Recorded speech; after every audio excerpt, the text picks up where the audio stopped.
This episode is brought to you by the Sterling Soap Company. Christmas will be here before you know it. And you know what would make a great stocking stuffer for everybody in your family?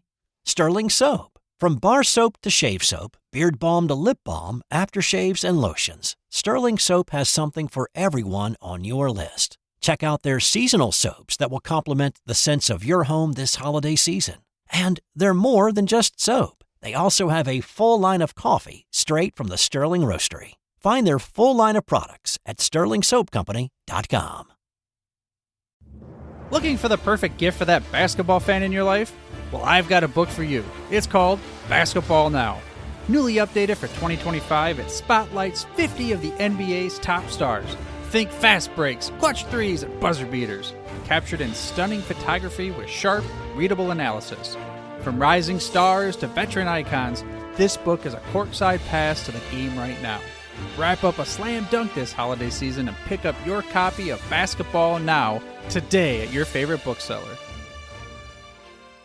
This podcast is part of the Sports History Network, your headquarters for the yesteryear of your favorite sport. You can learn more at sportshistorynetwork.com.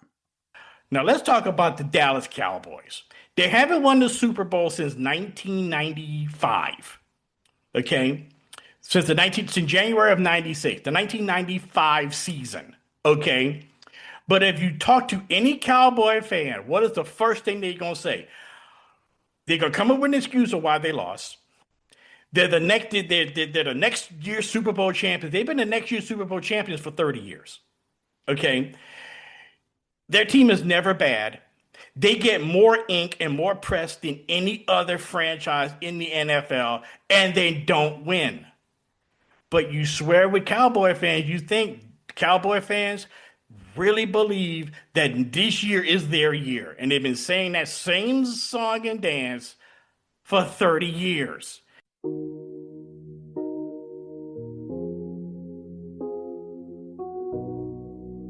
Sports from back in the day.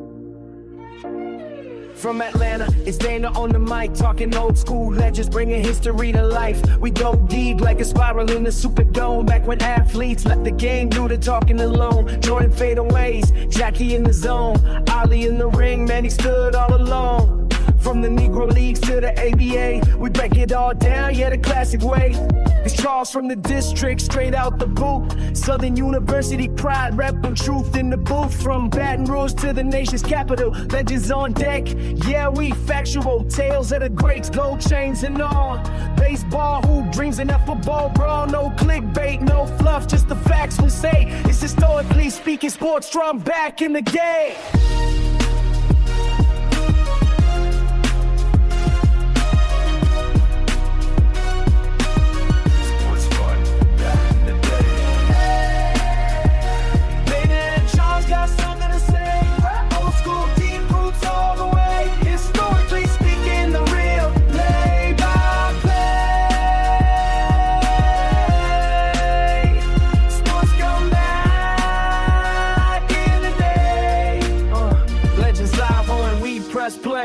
So sit back, tune in, and hit replay. It's historically speaking sports, the classic way.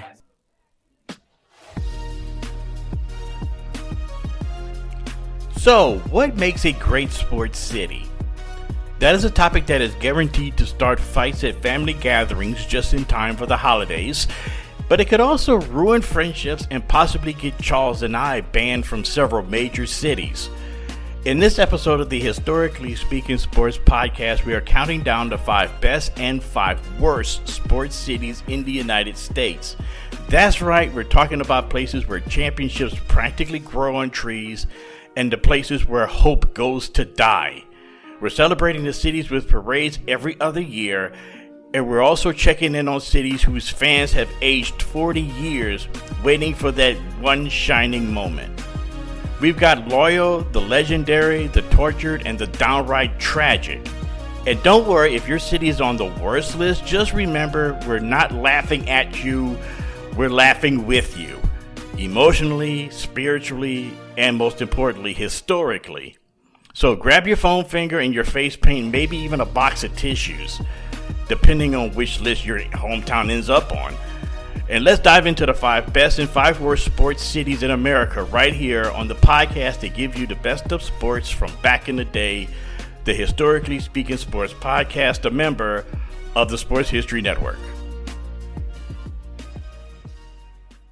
Hey there. Welcome to Music Meets Sports, where sports legends meet custom soundtracks. Founded by music producer Ronald Tyke Oliver, Music Meets Sports was created to bridge generations, educate fans, and celebrate the greatness of both current and former athletes. We craft original songs about heroes in basketball, football, baseball, boxing, and beyond, highlighting their struggles and victories. Across all musical genres, we reintroduce fans to their favorite athletes in a way they've never heard before. From Babe Ruth to Reggie White, from rising WNBA stars to timeless NFL great stream, or download our music now on Apple Music, Amazon, and Spotify. Visit musicmeetsports.org to explore the catalog, hear new releases, and join the movement that's preserving sports history, one song at a time. Ladies and gentlemen, welcome to this all-new edition of the Historically Speaking Sports Podcast. I'm Dana Augusta, joined once again by my co-host Charles Combs, and we have a very interesting topic to discuss here tonight. And at the outset, before I bring Chuck on, I want to say this. If you're easily offended by this topic or what we may say here tonight, just understand it is our own biased opinion. It is our opinion. We're looking at this from 1,000 miles away in different places, but at the same time, we're sports fans just like you, and we're not meaning to offend anybody. But at the same time, I look at it as just a very fun exercise, and hopefully you do as well. I'm Dana Augusta. Once again, Chuck, how you doing this evening? I'm doing wonderful. Had a wonderful holiday. Happy to hear that you had a wonderful one as well. And to all of our listeners, I hope the same was true for you guys. Everyone had a wonderful holiday and was safe and had plenty of good food and plenty of great family time and all of that. But I'm looking forward to getting to work today and kind of pressing on with what we have on the docket for today. All right. And, we are recording this the Sunday after Thanksgiving. As per our previous episode, the History of the Bayou Classic, was so well received. Thank you for all of the listens and all of the shares and everything. And once again, thanking Tom Aiello for coming on with us. He's going to be coming back on our show in the near future to talk about his new book that he's coming out with. So we're definitely looking forward to that. But tonight at the lecture at hand, we're going to be talking about our 5 best and worst sports cities. And this again is this is a topic that I think is going to be kind of fun. It is a subject that I've talked about with friends. I don't think I've ever had a discussion with you per se, Chuck. We might have had something like this once upon a time, but I think that with us talking about this at this forum, I think it's going to be interesting. I think it's going to be fun, and I'm just ready to get into it. What are your thoughts on that?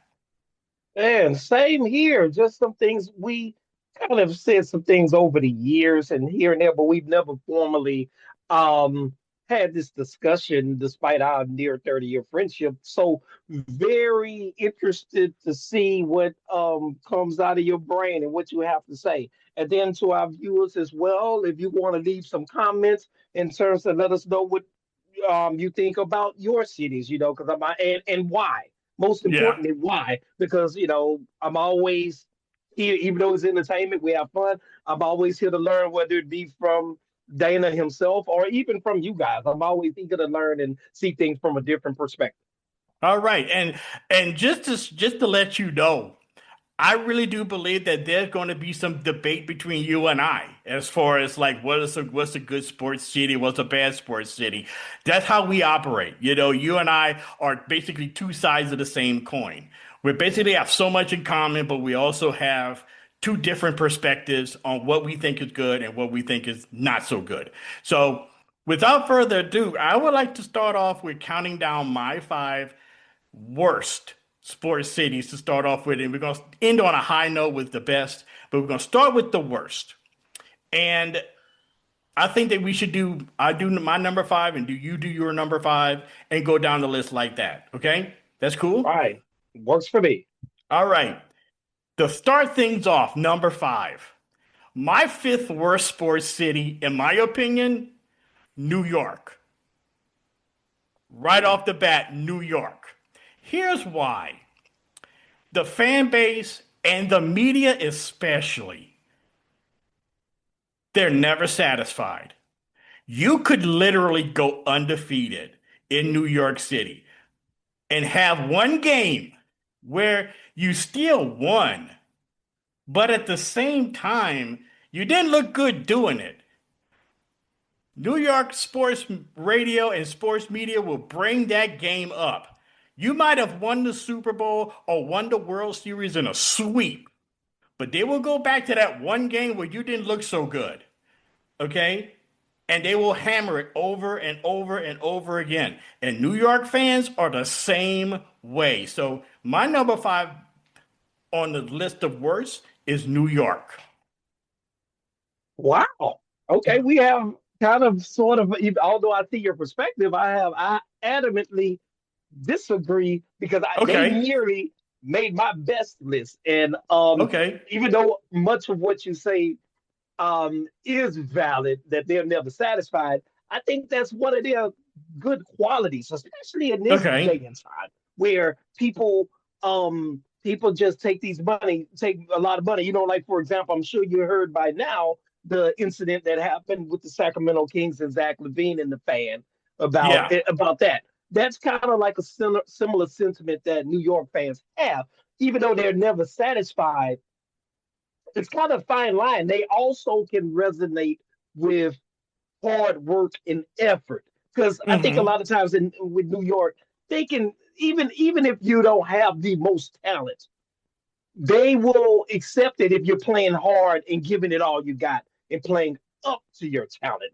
They'll accept that. Now, at the end of the season, get you out of there and get somebody else that can do better. You know what I Mm-hmm. mean? But I think in that regard, because you know how they gravitated to the '90s Knicks, for example, in terms of actual quality of play, they weren't the most aesthetically pleasing bunch nor anything like that. But they kind of really embraced them, similar to the '80s Giants. They were a tough, physical, defensive team, but offensively they were nothing to write home about. But they kind of embraced them because it kind of fit the personality of the city in some respect. And then they can be kind of diva like when it comes to the Yankees, though. I give you that. They can be very diva like when it comes to the Yankees. However, when you routinely have the highest payroll in all the MLB, Major League Baseball, year after year, you're paying people, millions and millions of dollars. And hey, let's get our money's worth out of it. So I kind of have a slight disagreement with you there. What you think about that? Well, that's a very good perspective that you have, and you bring up a lot of valid points. Is that New York always did gravitate to the teams that were more of a blue collar image. They are, you know, I mean, to the point you made about the New York Yankees at one particular time, that their entire infield, just the infield of the starting infield of the New York Yankees, their payroll was more than the entire payroll of the Pittsburgh Pirates, which is Wow. ridiculous. Okay. And when you're paying that kind of money, you have to win. Okay. Granted, you do. But at the same time, they have a tendency now, if you win 27 World Series, as the New York Yankees have, then you are expected to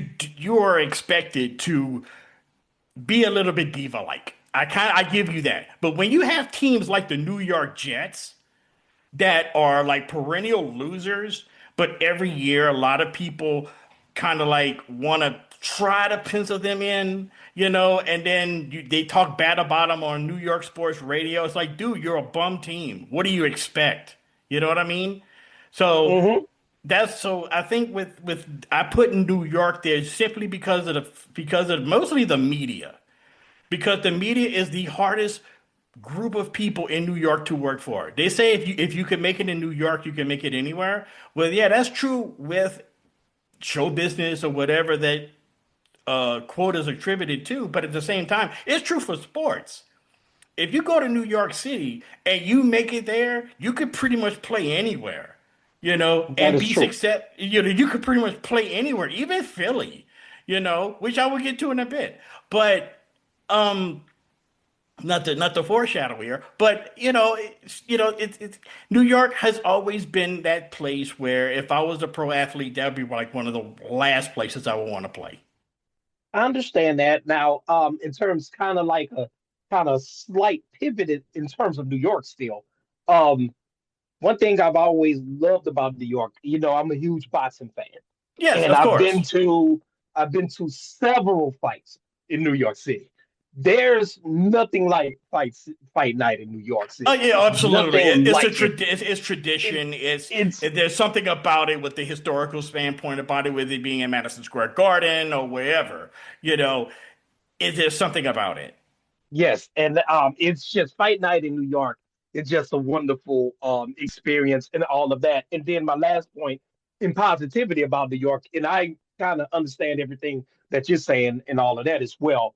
Out of the four majors in tennis, New York is by far the New York Or City U.S. crowd Open? at the Yeah, U.S. Open is by far the most electric and the most raucous crowd and all of that. Because tennis is generally a gentlemanly sport where you can't really yeah, make a lot of noise. Specifically in Roland Garros for the French Open, as well yeah. as Wimbledon. in London for Wimbledon, you kind of have to be kind of Yeah, quiet and things like that. Whereas in New York City, especially the night matches at Arthur Ashe Stadium, and yeah, especially if an underdog is really making a strong run against a higher seeded player or a favorite, they're really good. Because you remember the big time run that Jimmy Connors had in the early '90s, as well as yeah, Michael Chang.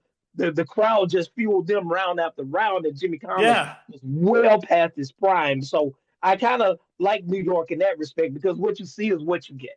Right. I wrote down also with every city, I wrote down the championships that they've celebrated. In total, New York teams have won 50 championships. Yankees have won 27. The New York Giants, counting the NFL championships and Super Bowls, they've won eight. The New York Knicks have won two. The Jets have won one. The Mets have won two. The New York Islanders won four. Now, those four were actually four in a row between In the early 1980 and 80s, right? 1983. With the Mike Bossy and Clark Gillies, Dennis Potvin teams of the early 80s playing on Long Island. The New York Rangers, the other hockey team, has won four, and the Brooklyn Nets is the only one without a championship. So that totals up to 50 total championships in the city that never sleeps. So that's my number fifth. That's my number five bad sports city. What's your number five bad sports city? Hold on a second. So you didn't count the back to back Dr. J did with the Nets in the ABA. You didn't count that because they I were did. in New York at the time. Yeah, they were in New York at the time. That one, okay, I give you that one. That was an oversight on my part. That was an Okay, oversight. Okay. I did forget about the two championships in the ABA. Okay. So, okay, we count those. you So know how I am. 52. Yeah, You I know know how how I am you are about with the Dr. J. ABA. I know how you are about the ABA and Dr. J. Oh, forgive me, sir. Forgive me. Thank you very much, sir. I appreciate your compliance. Thank you so much, sir. So in terms of my number five city, a little patience will be required because my number five city is have a three-way tie for my number five city. I Oh, couldn't wow. differentiate. I had a three-way tie. The first, and I'm going to go through them very briefly, and it's a specific reason why. No, Okay. my first fifth ranked city is Los Angeles, without a doubt. You know, they first of all, it's a lot to do out there. The weather is beautiful, the women are beautiful, everything is flowing. It's a bad city because why go to a game when you can go to the beach or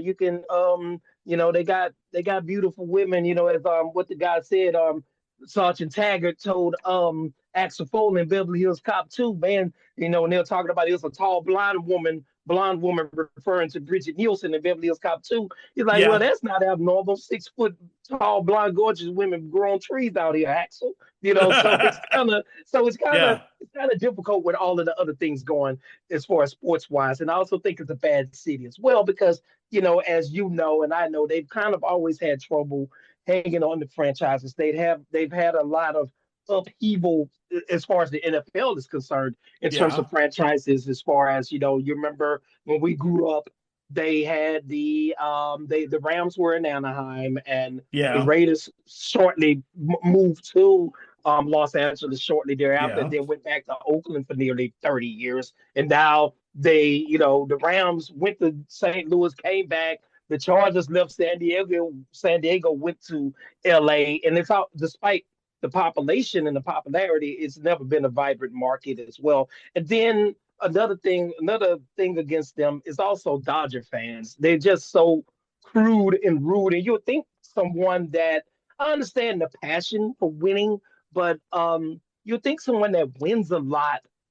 would be you could be passionate without being an a-hole, Right.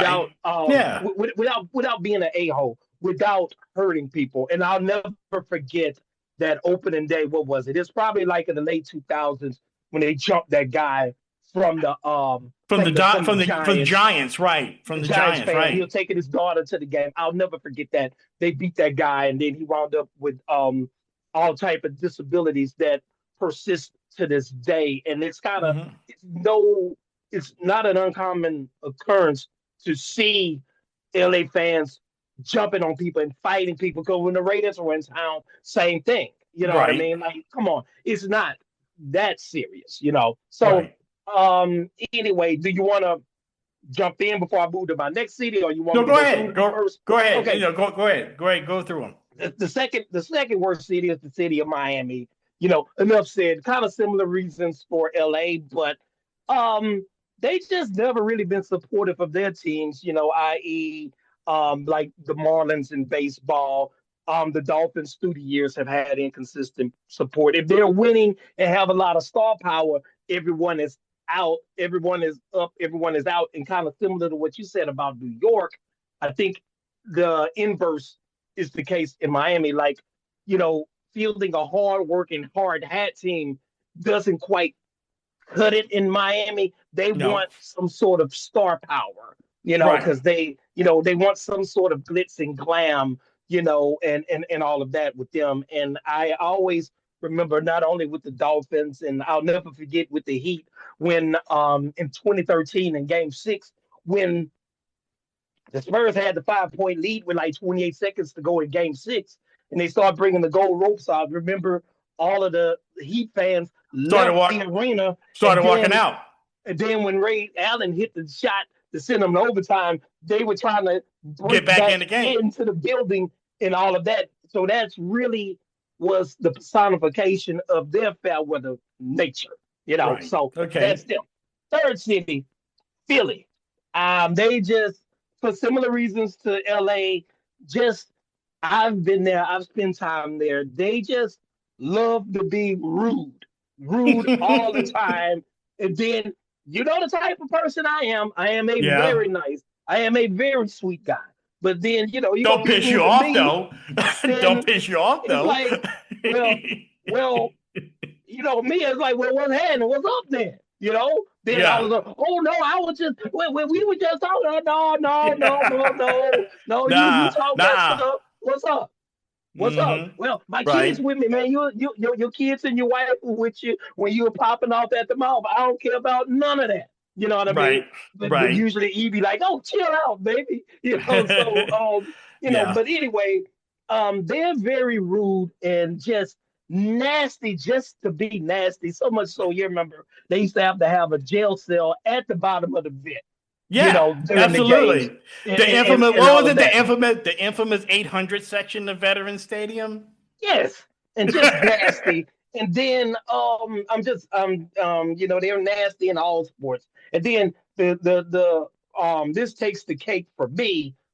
Other than the Halloween franchise, Michael Myers Halloween franchise. You know, it's probably no other franchise that I enjoy more than the Rocky franchise. You Yeah. know, now obviously Sylvester Stallone did a great job. It had the embodiment of a lot of life themes, you know, because boxing is akin to life in a lot of ways, because sometimes Right. life can be a fight in of itself. But then Rocky 3, they have the entire statue out there of Rocky Balboa, a fictional boxing character, by the way, fictional. Right.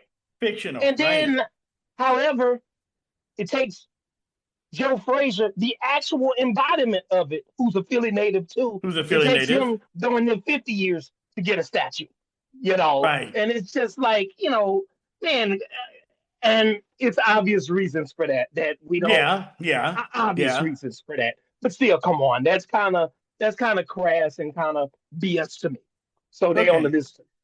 Okay. So you're three cities that are tied for fifth. I'm very interested to see what the rest of yours are because those are some good picks. LA, Miami, and Philly. Okay. Yes, So those rank are your number five. Okay. yes. My number four bad sports city is Los Angeles. Here's why. One major thing, lack of fan interest. Hmm.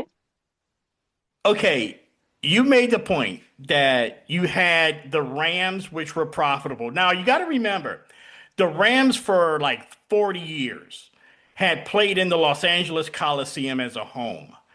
Then in 1980, they moved to Anaheim. And the reason why they moved to Anaheim was because the ownership didn't like the atmosphere around the LA Coliseum.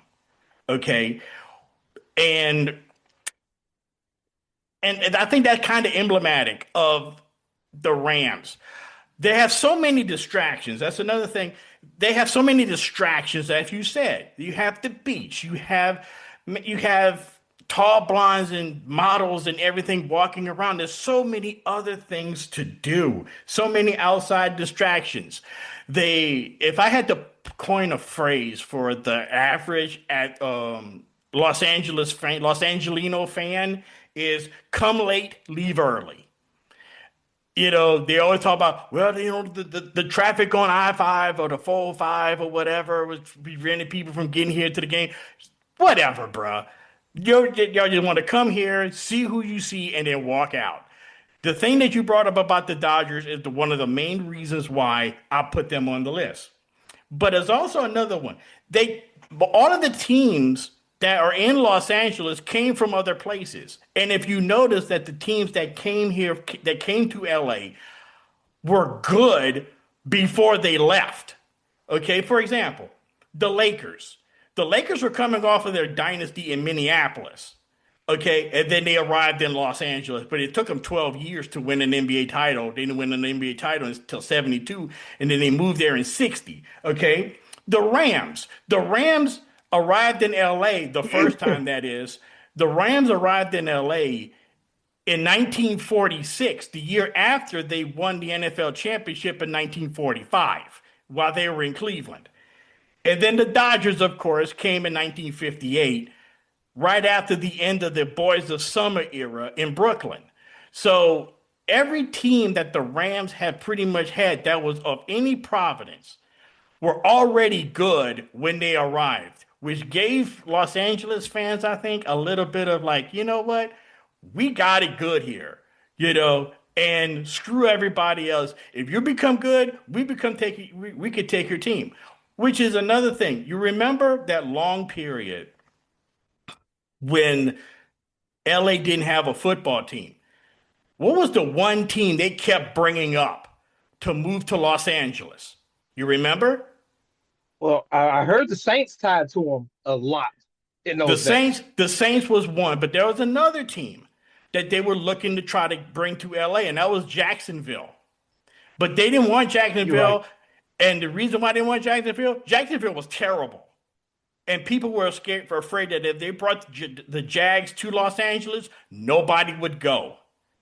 And that's the reason why. You bring a team like, to say, San Antonio or Portland, or a team or a city in the United States that don't have a team, that place is going to sell out because of the NFL. That's Correct. why Los Angeles, in my opinion, leads the nation in fan apathy.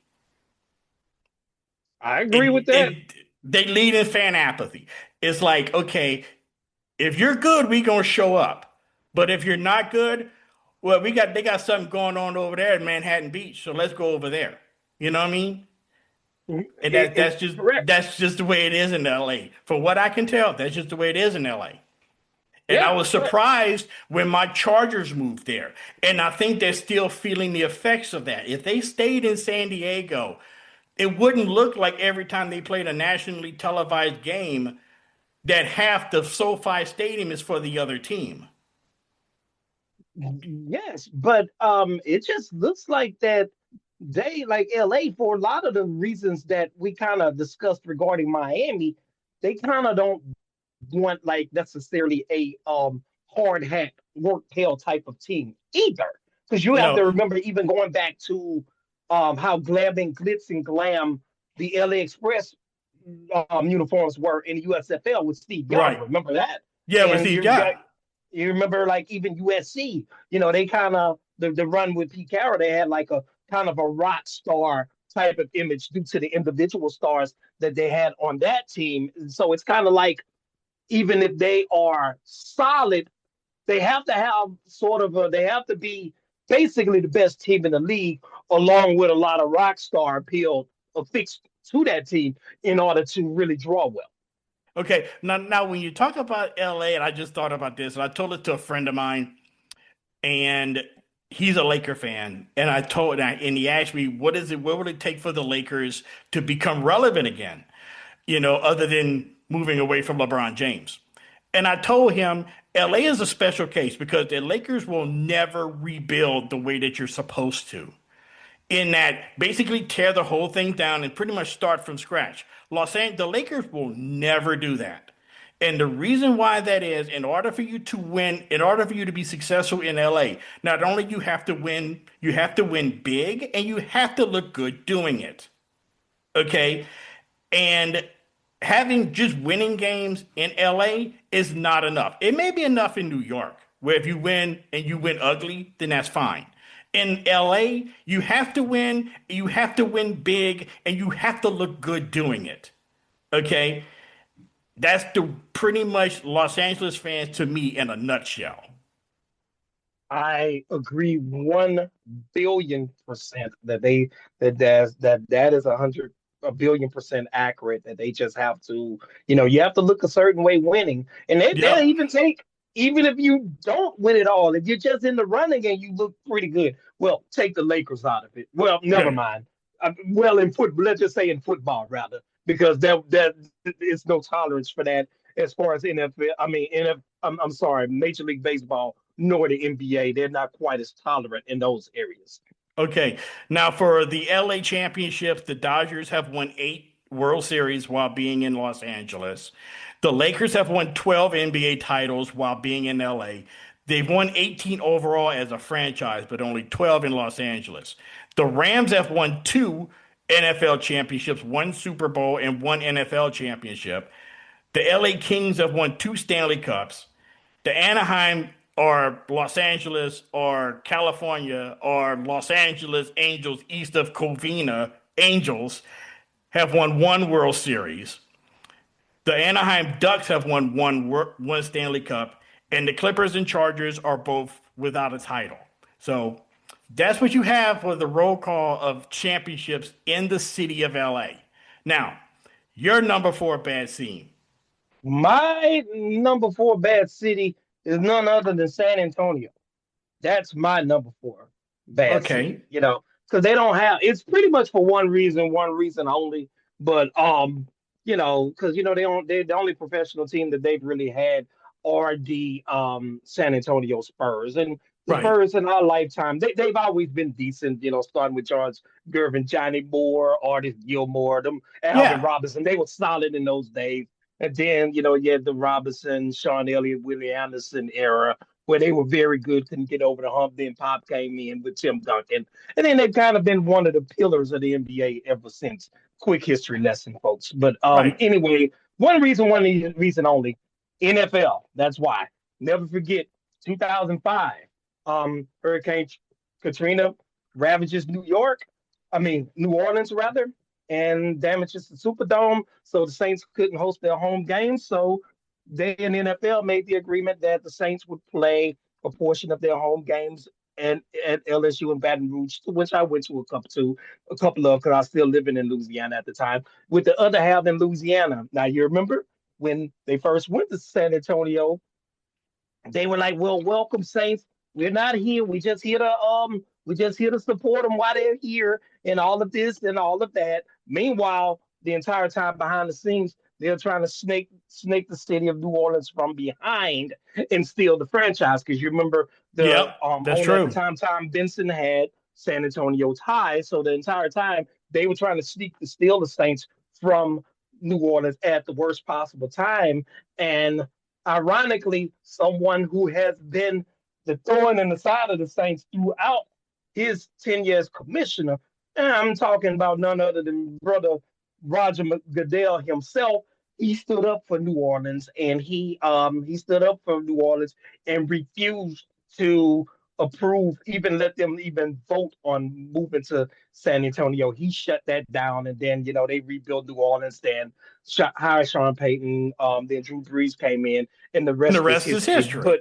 But they'll always be on my worst list, because if you know the type of person I am. Look, man, if you want my girl, I can't stand a guy that, and not to bring this outside of football, but the analogy fits.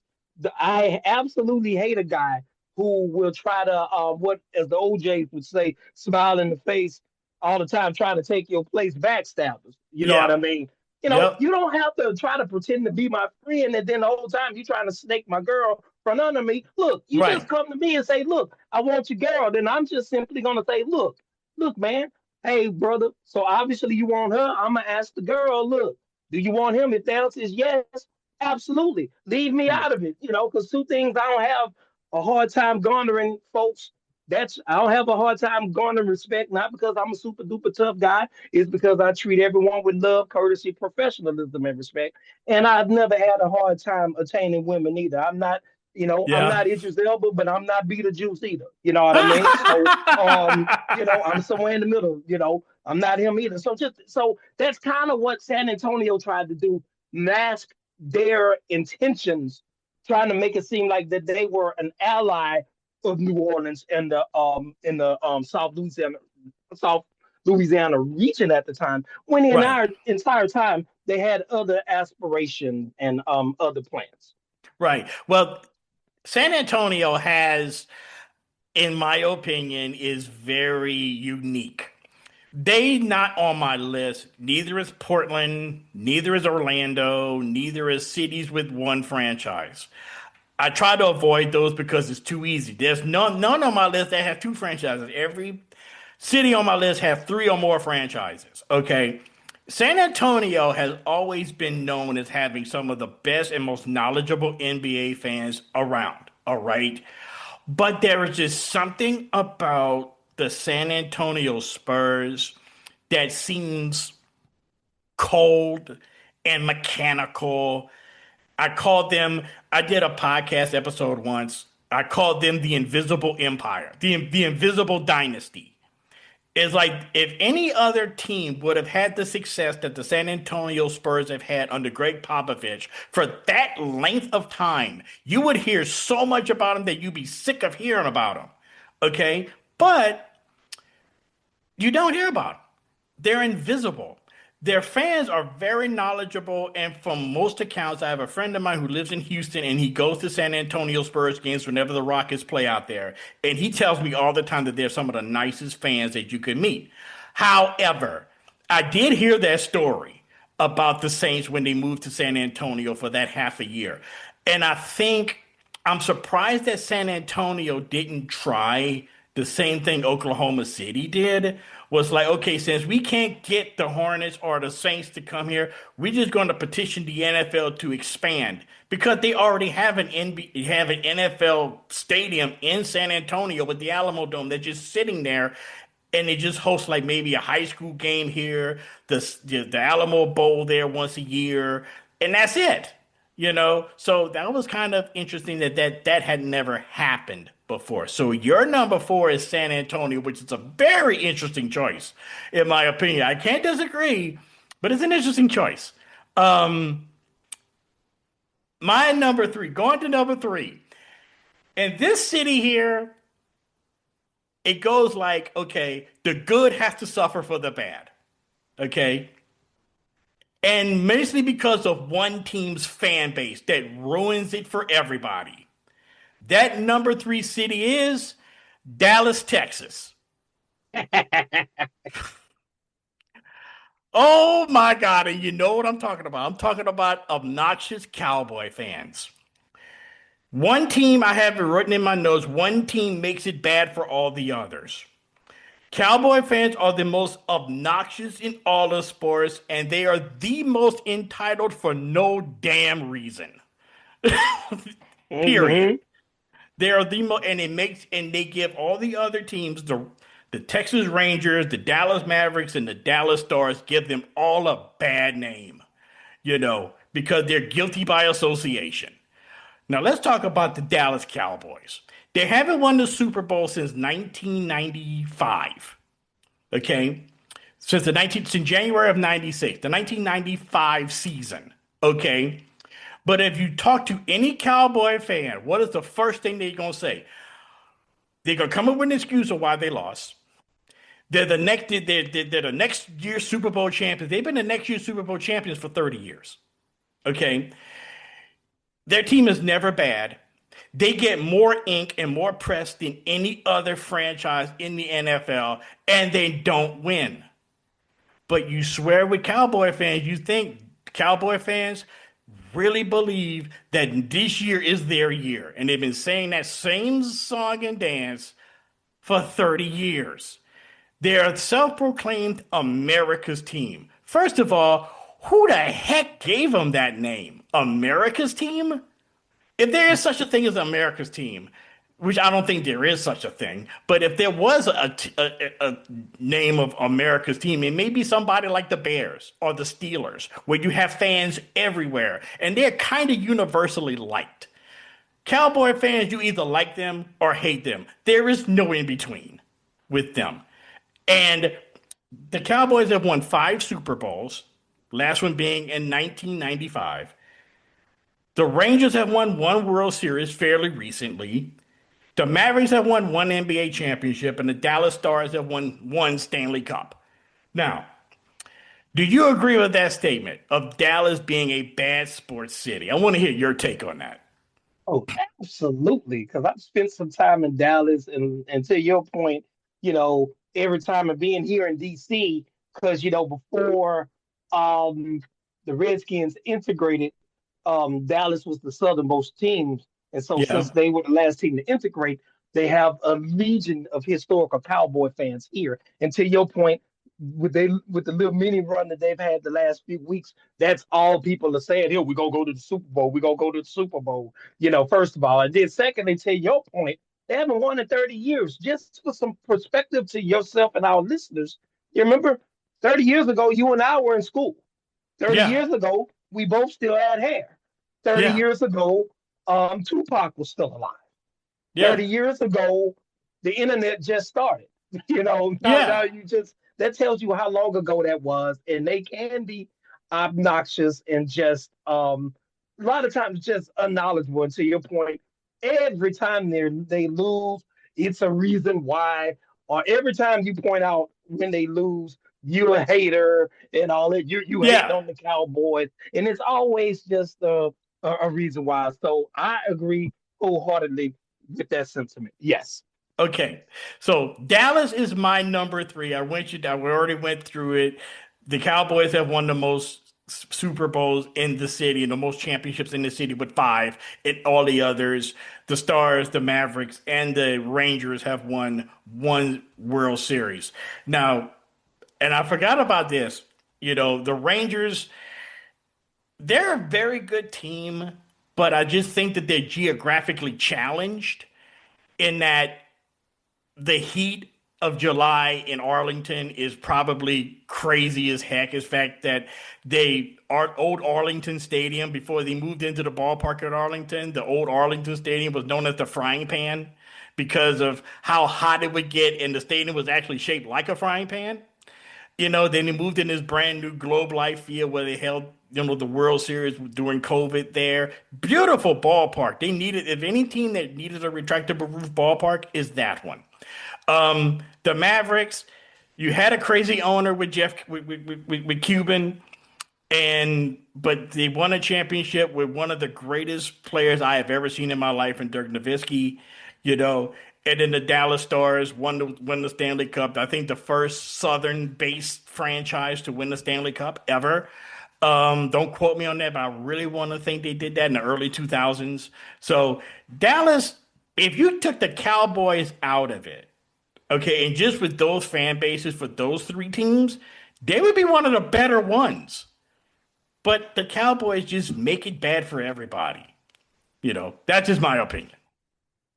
True. And then you gotta give shout out. Speaking of Dirk, that 2011 championship run, it is probably from an individual standpoint the best championship run of all time, or one of them, Wow. because he beat OKC, Durant, Westbrook, and Harden. He beat Kobe, the two-time Yeah. defending Kobe of the Lakers. Then he beat the Heatles, man. He whooped them all. I think he beat San Antonio that year too. He whooped them all, so that Yeah. was a great run. And I totally agree with you. But devil's advocate, if you extract the Cowboys from Dallas, do they even register a blip the city otherwise?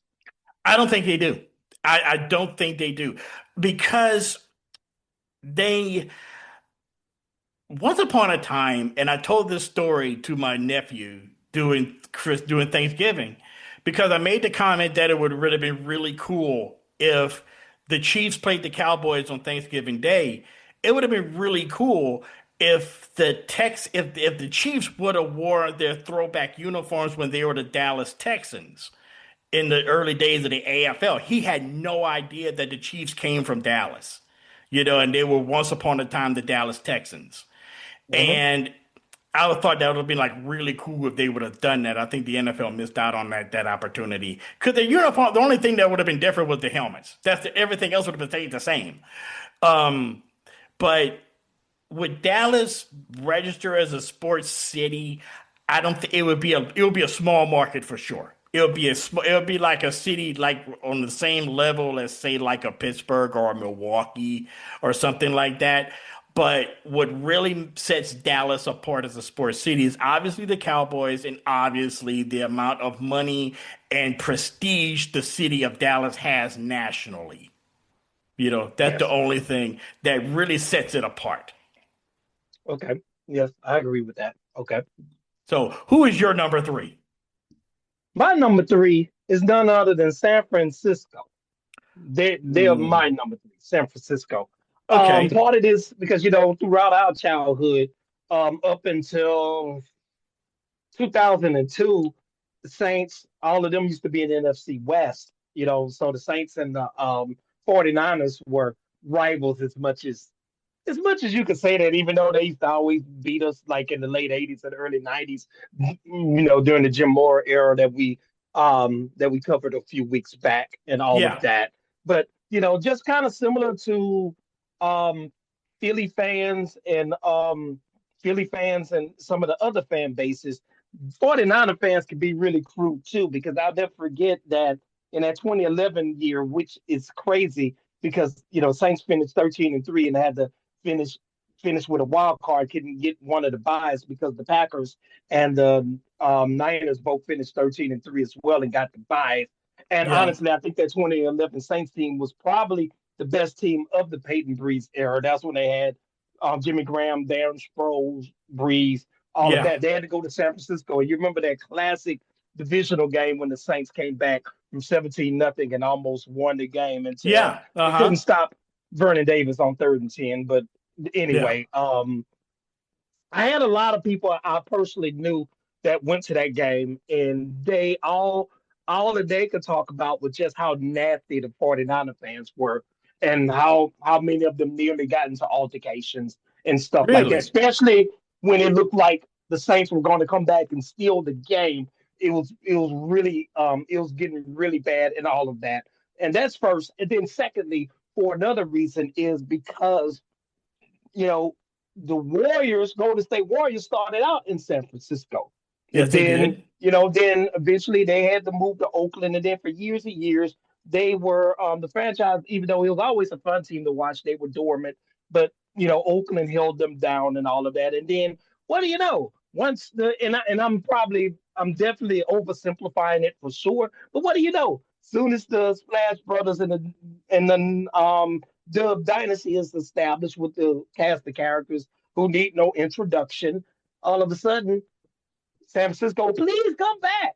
You know, Yeah. but all of the years when they were just a middling, mediocre, albeit entertaining franchise, they had no such aspirations and all of that. But as soon as they get to be the most popular player in the league, along with Steph, Steph arguably being, I mean, most popular team in the league, along with Steph arguably being the most popular player, all of a sudden, guess what? They land back in San Francisco all of a sudden. So that's between those reasons. I just feel like they've always been a bit fair weather when it came to basketball, and then when it came to football, they were always just a bit crass. I don't have anything too much to say about them as far as the Giants are concerned, even though they beat my Cubs in '89. But I know they've had some nasty incidents between themselves and the Dodgers as well. Your You, thoughts? you know, San Francisco, first of all, when it comes down to the San Francisco Giants, they had probably, in my opinion, the third most beautiful ballpark in all of baseball at AT&T Park. That is on my bucket list to visit to watch a game there. Um, just to see McCovey Cove and just to walk around and take a picture next to the Willie Mae statue and all of that. I think that's really like one of the best, third best, ballpark in all of baseball. I will let you know who my other two are actually later in this podcast. Um, San Francisco, for me, I'm kind of lukewarm on that. They have some good qualities, you know. The good qualities are is that the fans, to your point, they can be a little bit rambunctious, but at the same time, they're very knowledgeable, especially 49er fans. They are knowledgeable, but you brought up a very good point in the fact that they can be a little bit crass, and they can be a little bit entitled. You got to remember before Joe Montana and Bill Walsh got there, the 49ers during the 70s, I think, had the worst winning percentage of any team in the NFL during the decade outside of the Buffalo Bills.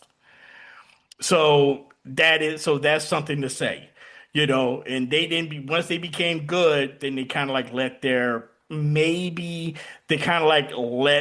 their worst impulses take over, it being something of a little bit kind of stuck up. And I've always thought that San Francisco, the city itself, seemed a little snooty, you know.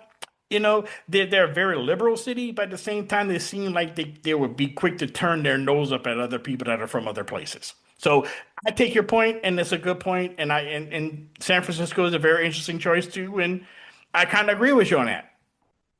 Okay, cool. Okay. What do you have for number two? Number two, I will introduce as a joke that I told once that nearly got me in a fight. Uh-oh. Okay. Here's the joke. I was at this barbecue once. I'll set the scene. I was at this barbecue once at my brother-in-law's house. And one of the guys that was there was a fan of his football team. And I said, and he started going on and on and on and on about how good his team was. And I said, to a point, I was like, at this one particular point, I just had enough. I said, you want to know something? He's like, what? Do you know do you know the origin of the word Atlanta? Do you know what the origin is? And he's like, no, what? The word Atlanta is an old Cherokee word, which means blown lead. And that's what intimidated the fight. My number two city is Atlanta. And yes, I can say that because I live here. So I kind of understand that. I know what Atlanta entails. Okay. I live here. Well, for one thing, it's on my list, and it's not necessarily totally their fault. I, like a lot of people that live in Atlanta, are from some other place. So it's a transient city, which means that a lot of the people that live here are not from here, therefore fans of other teams. Okay. But as a city its size, they have so many outside sports distractions. Okay. Not only you have the major sports here, you got the Falcons, the Braves, the Hawks, but you also have Georgia Tech football. You have University of Georgia football. You have NASCAR. You have Atlanta United Major League Soccer team, which have won a championship. So there's a lot of sports distractions here in the Peace City. That's also it's not big enough to have all those distractions. Plus, they're actually talking about bringing hockey back to Atlanta for the third time. You know, they had the Atlanta Flames in the early 70s, which moved to Calgary. And then you had the Atlanta Thrashers in the early 2000s, and they moved to Winnipeg and are successful. And you got a hockey team that was based here in Atlanta and moved to cities the fraction the size of Atlanta and have found success. So that ought to tell you, maybe you ought to stop trying to bring hockey teams here. Okay. Another factor that I have about about the city of Atlanta that's unlike any other city in my list, and that is they are so easily spoiled. If you think about it, when the Braves had that long run of division titles, when you got to the late 90s, you would have the game one of the National League Championship Series, and Turner Field would be half full, as if it was a regular season game in August. And you saw that over and over and over again with the Braves. The Braves, the most successful franchise in the city of Atlanta. And then you have a Major League Baseball National League Championship Series game one in your ballpark, and you don't have the nerve to show up. I know you remember in I think it was game six, right before game six of the 90, there was a 90s, 95 World Series. David Justice got on the radio and basically called out Braves fans for not showing up. And this is game six of the freaking World Series and nobody's coming? That's what I mean by Braves fans are essentially very easily spoiled. And that's not just that. Falcon fans, Atlanta itself is a city that has is a city that has a lot of swagger just for no reason, I think. So, and that's what I had down. I have a whole bunch of notes here about Atlanta. Is that and one of the things I think about when I think about Atlanta is that the Falcons is the best representation of the city in that it has a lot of swagger, but it's kind of undeserved. Okay. And that's what I think of the city. Okay, well, I can see a lot of that, and I agree with most of that because the very first thing that jumps out to me and readily apparent to me when I think about Atlanta is the last point that you finished up with. They are an immense amount of show and no go. They Yep. are immense amount of sizzle and no steak. You know what I mean? Yeah. It's just like, and then it's kind of like, um, we used to kind of mess around in Atlanta a little bit in the '90s in its heyday, and Yes. separately, but Atlanta was really nice, up and coming city, and then starting like around '07, '08 ish, it started these transplants and the facades started coming in. And I'm just saying that to say that a lot of times in Atlanta, I haven't been in years now, but the last time I went, I vividly recalled like how most people I encountered were posers. Yeah. Were posers. It's like everybody, like how you just a regular cat, how I'm just a regular cat. Although we're successful in our own pursuits, everybody is. I'm a producer. I'm a rapper. I'm a model, aka stripper. Things like that, right? And it seems like that sort of thing is kind of permeates to their sports teams as well. Like for instance, you look at the Falcons, you look at the Hawks and all of that, where you see them, they all dressed down like they're superstars, but then when it's time to put up on the field, nothing, nothing. And then it's just like a bunch of culture where it seems like a lot of times the fans, to your point, either they don't go, or if they do go, they're not invested in the event itself. They're more so invested in being seen at the event. They're not like they're not really in support And of that the go team. They and just that want to be seen. and that leads into my number one city. But go ahead.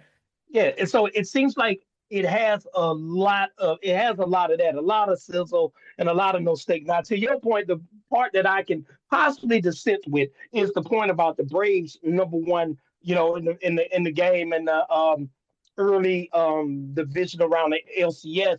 You remember they won the division like 15 straight times and got one World Series. So by that point, they had flamed out like 8, 9 times. So at that point, you on one hand, it could be being spoiled.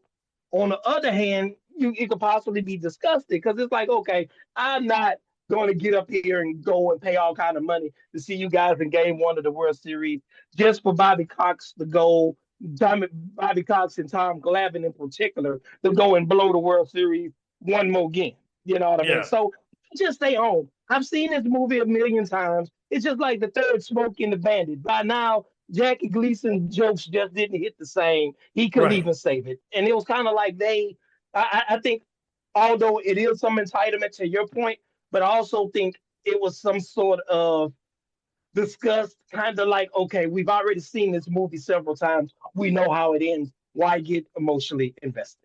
Okay, but yeah, that is a good point. I mean, but when you talk about Atlanta, is like they want. I don't know if it's like as a city they want to be looked upon as a sports city per se, as more so as being like an entertainment capital of the Yes, country. they're more interested in that. Yes. I think they're more interested in entertainment, and sports is just like like something else over here. It's not like the other cities that solely concentrate on sports as more than anything else. Is some of the ones that I have on my best list. But the city of Atlanta has three major championships if you count the MLS. Atlanta United winning the MLS Cup a few years ago. The Braves are the only team to win championships. They've won 2 World Series while being in Atlanta. All of the teams showed up here either via expansion or moving from some other place in the mid '60s. So they haven't really been a sports city in the grand scheme of things all that long. Okay, so that is my number two city as being one of the worst cities. Is the city my home, my current home, which I live in the suburbs of Atlanta. Okay. Well, that's a good pick, and it could be number one in a lot of ways. So I am very, very interested. Let me see. I'm trying to think ahead. You've done New York, you've done Atlanta, you've done LA. So I'm trying to think. Okay, Okay, what what possibly is be your your number prediction of one? being? What is your prediction That's of what I'm number trying to one? figure out right now. Your number one city would have to be. Did you do Philly or not? No, I didn't do Philly. Possibly Philly. Possibly Philly. I Okay, think I think it could possibly be Philly. okay. Well, I'm Because I'm gonna just let you trying to know right think. now it's not Philly. I'm gonna let you know it's not Philly. Damn, if it ain't Philly, then it's not Philly. Then I'm perplexed because Okay, I'm I trying don't to think you figure out care what enough Georgia. about I don't I'm think trying you to figure care out. enough about Houston. I don't think you care enough about Houston for it to be them. So okay, well, Okay, what is your mine number might be two? kind of surprising. My number two. This is where we were talking before I got on. This is where my list becomes a bit nuanced. It's kind Okay, of a bit nuanced here. okay, This city made my list not as an overall city because they are very good in some respects, but in this respect, they are not. And I'm referring to Vegas slash Oakland, basically Raider fans, pretty much. Okay. Okay. Vegas slash Oakland, because they are like, for a lot of the same reasons that we brought up with Philly, I brought up with San Francisco, Dodger fans, things like that. They just are um, terrible fans because they haven't been able to hold on. Oakland hasn't been able to hold on to the Raiders.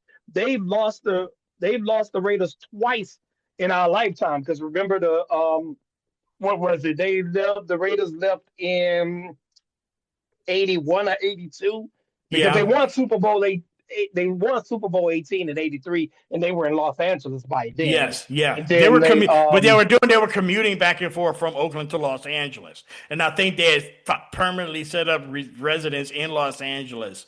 I want to say in 85 or 86, but they were commuting back and forth from Oakland to LA in their first 2 years of playing in LA, but yeah. Yeah. So I think about them in that context. And it's like everywhere they go. I've seen them when they come out here to play the Skins slash Commanders. They're all on the Metro after they've lost, ready to fight. This, that, we the team, and this, that, and the other thing. You're just gonna come in and they think they're a bunch of bullies, think they can come into your city and just run things. Me, I'm like, man, I'm on my way from wherever. I don't give a damn about you or the Raiders. How about that? You know what I mean? So and it's just things like that. And then what annoys me most with Raider fans is like, man, damn, man, you should be used to losing. Yeah. Like after a while, like we lose, like we're Saints fans. Like I'm a Saints fan. Like when they miss the extra point, man, they've done things like that so long. I just laugh because that's what the Saints do. I'm not gonna get upset, but they take so long. Every time they lose, it feels like it's a brand new phenomenon that's never happened before when they've been losing for 40 years. For context,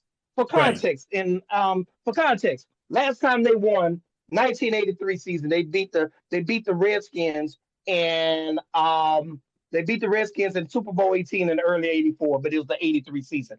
I was 8 years old at the time, right? Right. Yeah. And at that time, when you were 8-year-old boy, you, in all likelihood, at least me, you did not have hairs in certain places. If you understand what I'm saying. Gotcha. You didn't have hairs in certain places. Gotcha. Now, it's been so long since they've won, I got gray ones in those places now. That's how long it's been. Okay.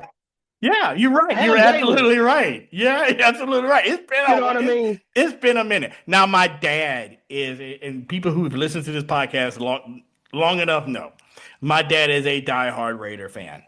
Okay, and which is one of the reasons why I became a Charger fan, because we have something to debate over. We have something to argue over. And it's very interesting you brought that up because my Chargers had just beaten the Raiders today, and which was really, really great. Anytime you win on Raider Week is excellent. One thing about Raider fans, and to your point, is Raider fans not as bad as this next city I'm going to, which is my number one city, but the Raider fans just as much, not as much, but it's bad enough that they do live in the past. I understand you relishing your history with Al Davis and John Madden and all of that, and the great Raider teams of the 60s and 70s. But this is 2025. And the way y'all did things to win in the 60s and 70s don't work anymore. And that's the one franchise that seems just stuck in the past. It doesn't work. And then with it going to Vegas now, that is like, I'm not going to say that's the worst thing that could have happened to that franchise, but it's not a good, because you're losing. When they were in LA, I'll say this, when they were in Los Angeles, they connected with a portion of the Los Angeles population that always seemed overlooked, which was the blue collar section of Los Angeles, which was the real, the people that lived in say Compton and Linwood and the real blue collar sections of Los Angeles. They connected with them. The Raiders, more than anything, are a blue collar type of team, have always been that way. They were the offers of the East Bay back when they first started because nobody wanted them. But they cultivated this really tough guy, rough image. And with them going to Vegas now, no, it doesn't work. It just doesn't work. And Raider fans, to your point, to them, it feels like for them losing is a new phenomenon.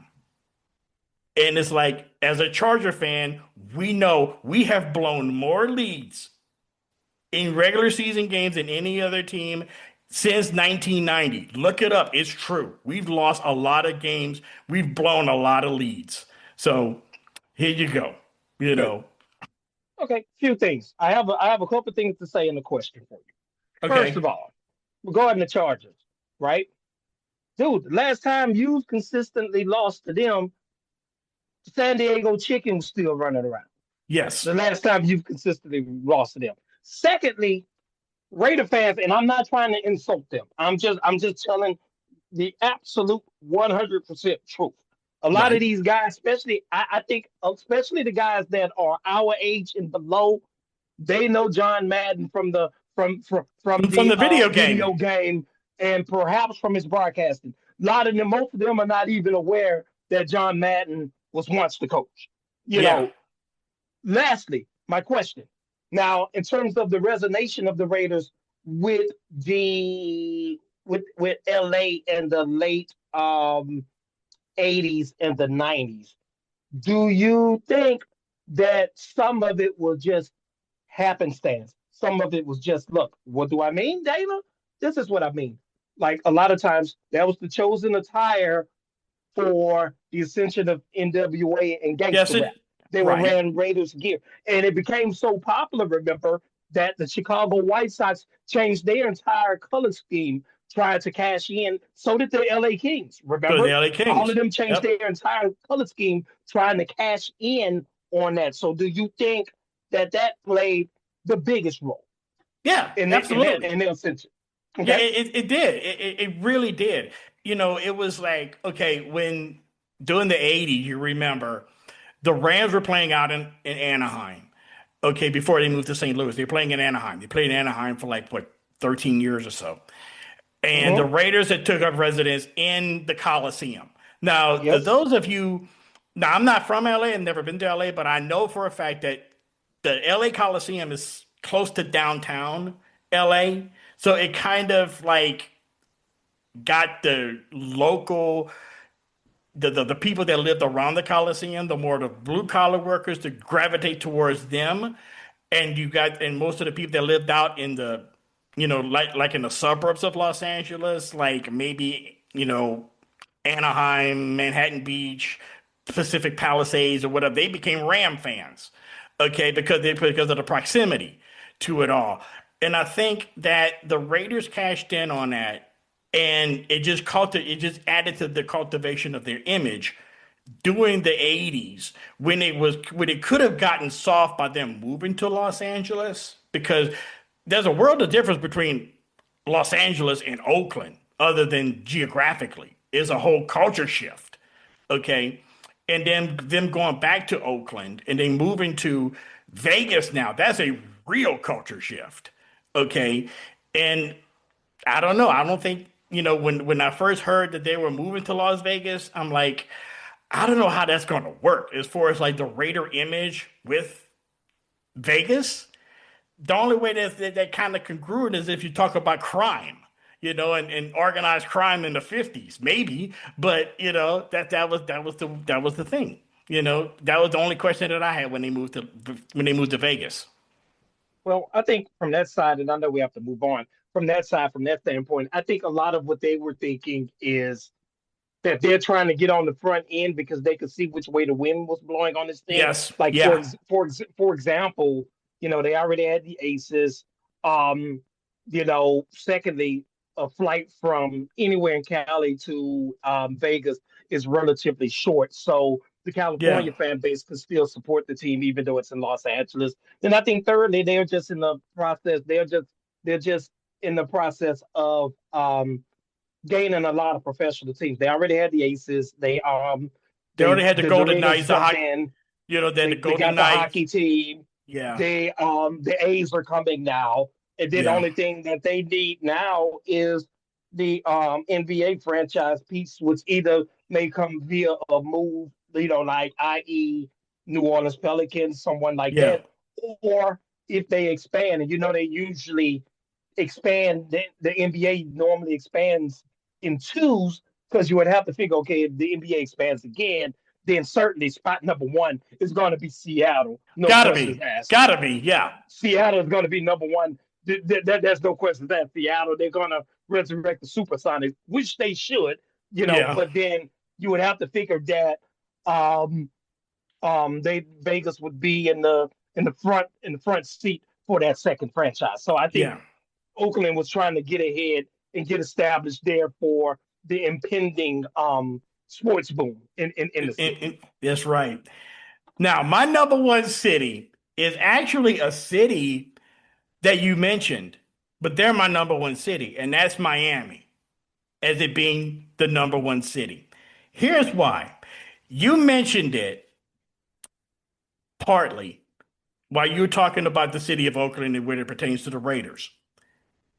The number one city, Miami, because of one, there's too many distractions. One, you got South Beach right there, which is a major distraction. Okay. Secondly, entitled fans, especially Miami Heat. Here's what I mean by that. You ever notice that any major free agent in the NBA, the first one or two teams they try to connect them to is the Miami Heat? But of course, there's no state tax in Florida, obviously, but that's one reason. But another Bingo. reason, but another thing that has that kind of bothers me is that when that said free agent don't go to Miami, they go to some other place, they're a bum all of a sudden, i.e. Damian Lillard. Damian Lillard was talking all the time that he wanted to go to Miami, wanted to go to Miami, wanted to go to Miami. But then all of a sudden he changed his mind and went to Milwaukee. When he changed his mind to Milwaukee, every Miami Heat fan basically changed their tune and told Damian Lillard can't win. He's not this. He's a bum. He's all of this. You know, that's one thing. And Miami Heat fans are probably the most entitled fan base in the NBA outside of the Lakers. I can agree with all of that. You know, thirdly, constantly living in the past. I'm not sure if they actually still do this, but I'm more than sure they do. When the 72 Dolphins, yes, when the they still do. last team loses, when the last undefeated team in NFL finally loses, they pop champagne. Dude, that's 50 some years ago. Okay? Give it a rest. Okay? You're the only undefeated team. Y'all may be the only undefeated team. And oh, by the way, according to this book I read once called The Palantonio Report, written by Sal Palantonio, he gave a list of some of the most overrated and underrated teams, players, and coaches in NFL history. He said the 72 Dolphins are the most overrated team to have ever won a Super Bowl. And the reason why was one single stat. You know what that stat is? They're the only Super Bowl champion to have played in the Super Bowl the year before, in which they made the Super Bowl and they had by far the weakest schedule ever. They're the only team in which they went through a 14-game season back then, and nobody on their schedule made the playoffs. Jeez, that's good stuff there. I did not know that, but I completely concur with you in terms of how weak they were, and I think they still did it. Now, I'm wondering if it died down because the ringleader of that was Mercury Morris, and he Yeah, passed within the passed away past last year. Yeah. But yeah, I can, without even thinking about it, I can easily name 10 Super Bowl champions that would run through them like it's nothing. Yeah. They were I. They were Yeah. I. You know what I mean? So yeah, Yeah. I agree with you there. You Okay. know. Another thing that makes this team a bad sports city. You're in South Florida, okay, which is in earshot of places like Cuba, the Dominican Republic, Puerto Rico. Why doesn't baseball work there? Not to mention, you have a ballpark there, Marlins Park, which I think is, I forgot what they call it. It's like home, I forgot what it's called now because they changed names of stadiums like people change underwear. But Marlins Park, for it being a retractable roof stadium, is a nice place. It's a really nice ballpark, you know, and they've only made the postseason three times in their history, but two of the three times they made it to the postseason, they won the World Series, you know, and soon after they're losing 100 games. They win the World Series and then they lose 100 games 2 years later. Like, what's that about? Okay. But they do have two World Series within since 1997. Okay. The Miami Heat have won three NBA championships, mostly because they were bought and paid for. The Dolphins won two Super Bowls, but those are back in the early 70s, and they haven't been to the Super Bowl since 1984. Okay. And then you have the Florida Panthers, which is the current dynasty, quote unquote, in the NHL. They've won back to back. They're the two-time defending Stanley Cup champions, but they don't even play in Miami. They play in Sunrise, Florida, which is like north of Miami, but they still consider Miami. So I give them that. So my number one bad sports city to me is Miami for the reasons I gave out. Too many distractions. Most of their fans feel entitled and constantly living in the past. So I agree with all of that, and I kind of covered them on my list. So you and I, as far as our worst list are concerned, we hit on Miami and Los Angeles. Yeah, Okay. Yeah, yeah. I agree with a lot of that, So, Hmm.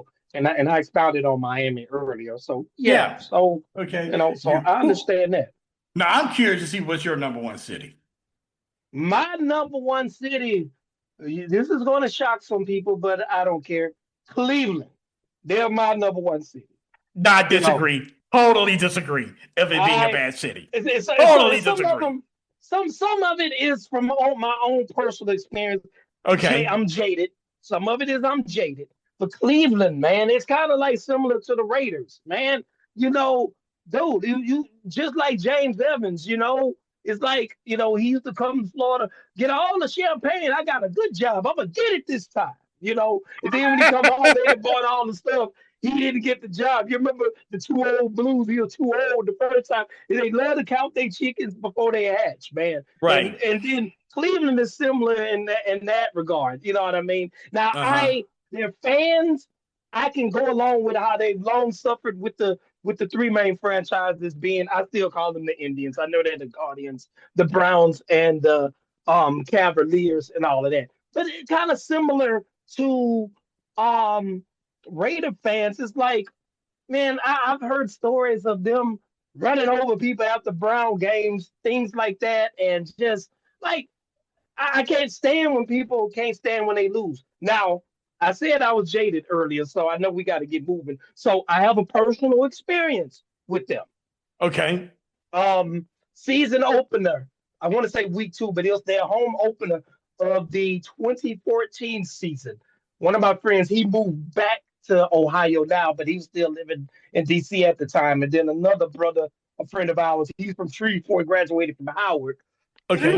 We all used to be friends. So he was like, "Look, man, the Saints were playing Cleveland in the home Okay. opener in 2014. This is when they just drafted Johnny Manziel Okay. and all of Yeah. that. And they had the money finger shirts.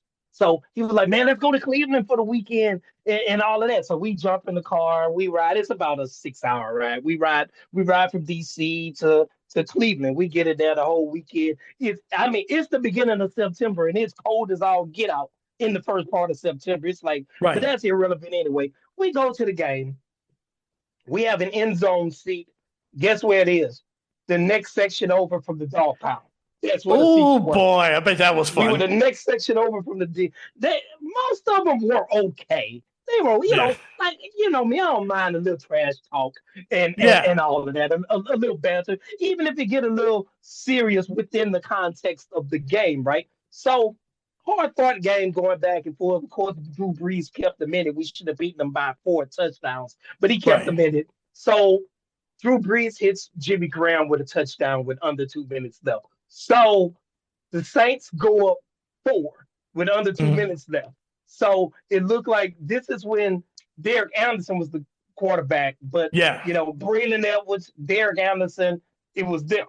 Okay. So it looks like the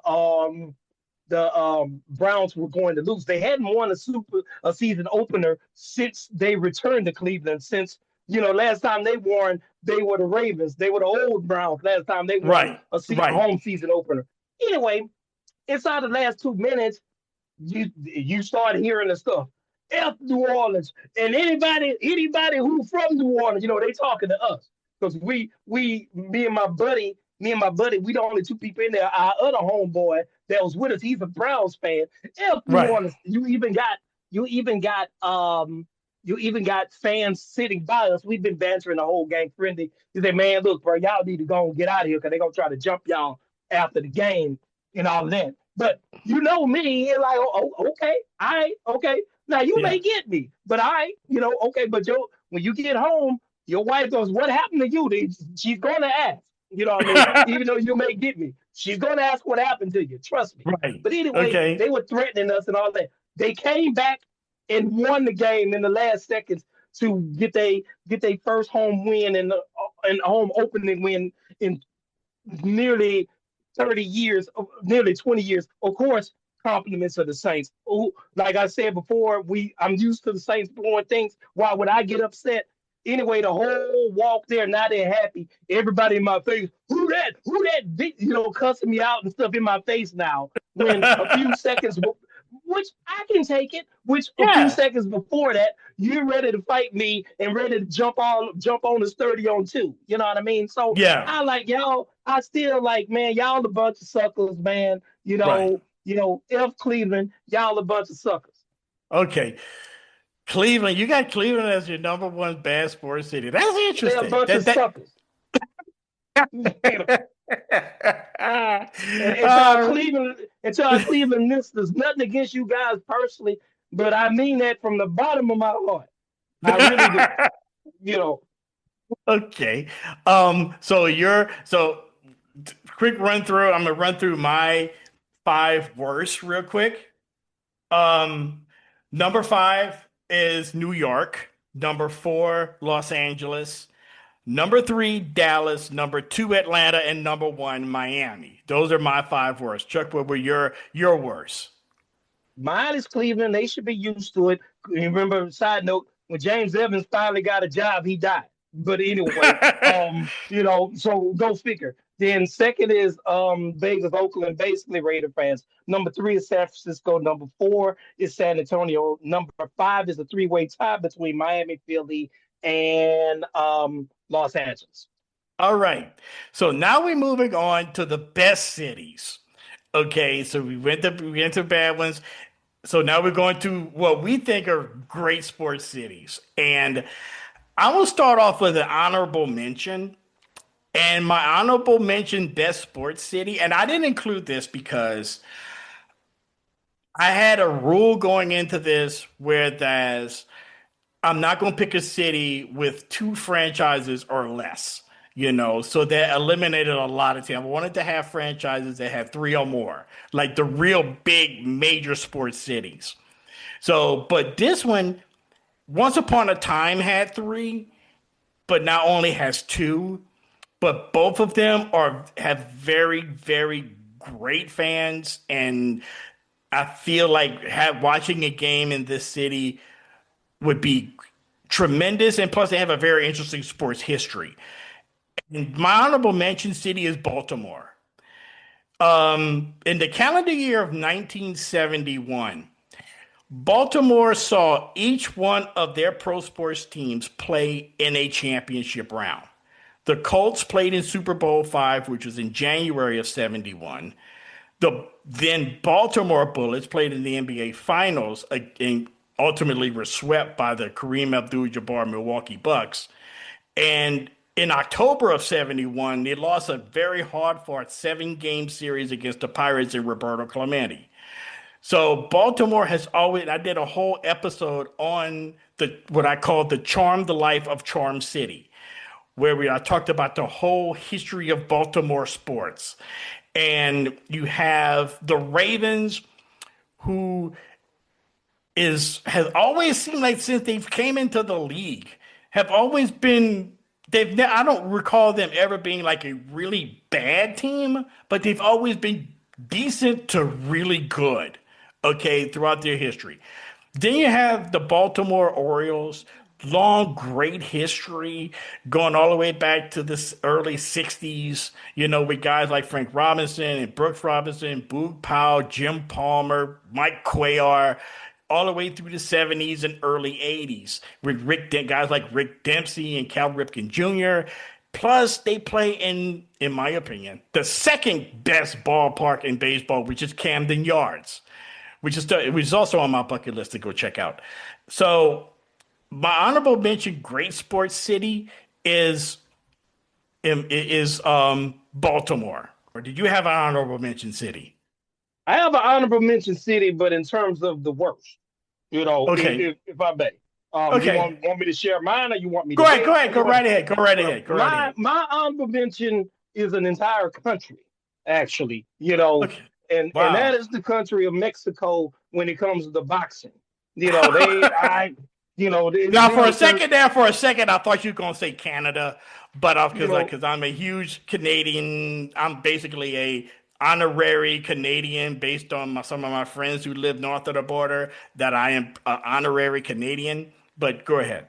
Okay, now before I get this, I'm gonna give you something sweet, then I'm gonna give you something sour first. Now, before I get started, I respect all of the Mexican legends like Julio Cesar Chavez Sr., my main man Salvador Sanchez, Juan Manuel Marquez, Marco Antonio Barrera, Eric Morales. He was a bad dude. Cats like that. I respect them all. But I think a lot of times in Mexico, their fans, a lot of times when it comes to boxing, they can kind of be derogatory towards the urban style, the Right. urban Afro-American style. And, like a lot of times the best fights and better fights in history have involved African Americans versus the Mexican style, because Yeah. they're the antithesis of one another, Right. and like a lot of times, in a lot of ways, that Mexican style, although formidable, the kryptonite at times can be the timing, the athleticism, the range, and the footwork, and the defense, and the counterpunching, and the angles of the African American urban style. But then, Okay. Now, quickly explain what is the Mexican style as opposed to the African American style. What's the difference? The Mexican style is kind of like a pressure style, offensive style, pressure while you throwing a lot of punches and bunches, fighting toe to toe, but while being defensively responsible, moving your head in the pocket, banging to the body. You Okay. can't, when it comes to banging the body, kill the body, the head will fall.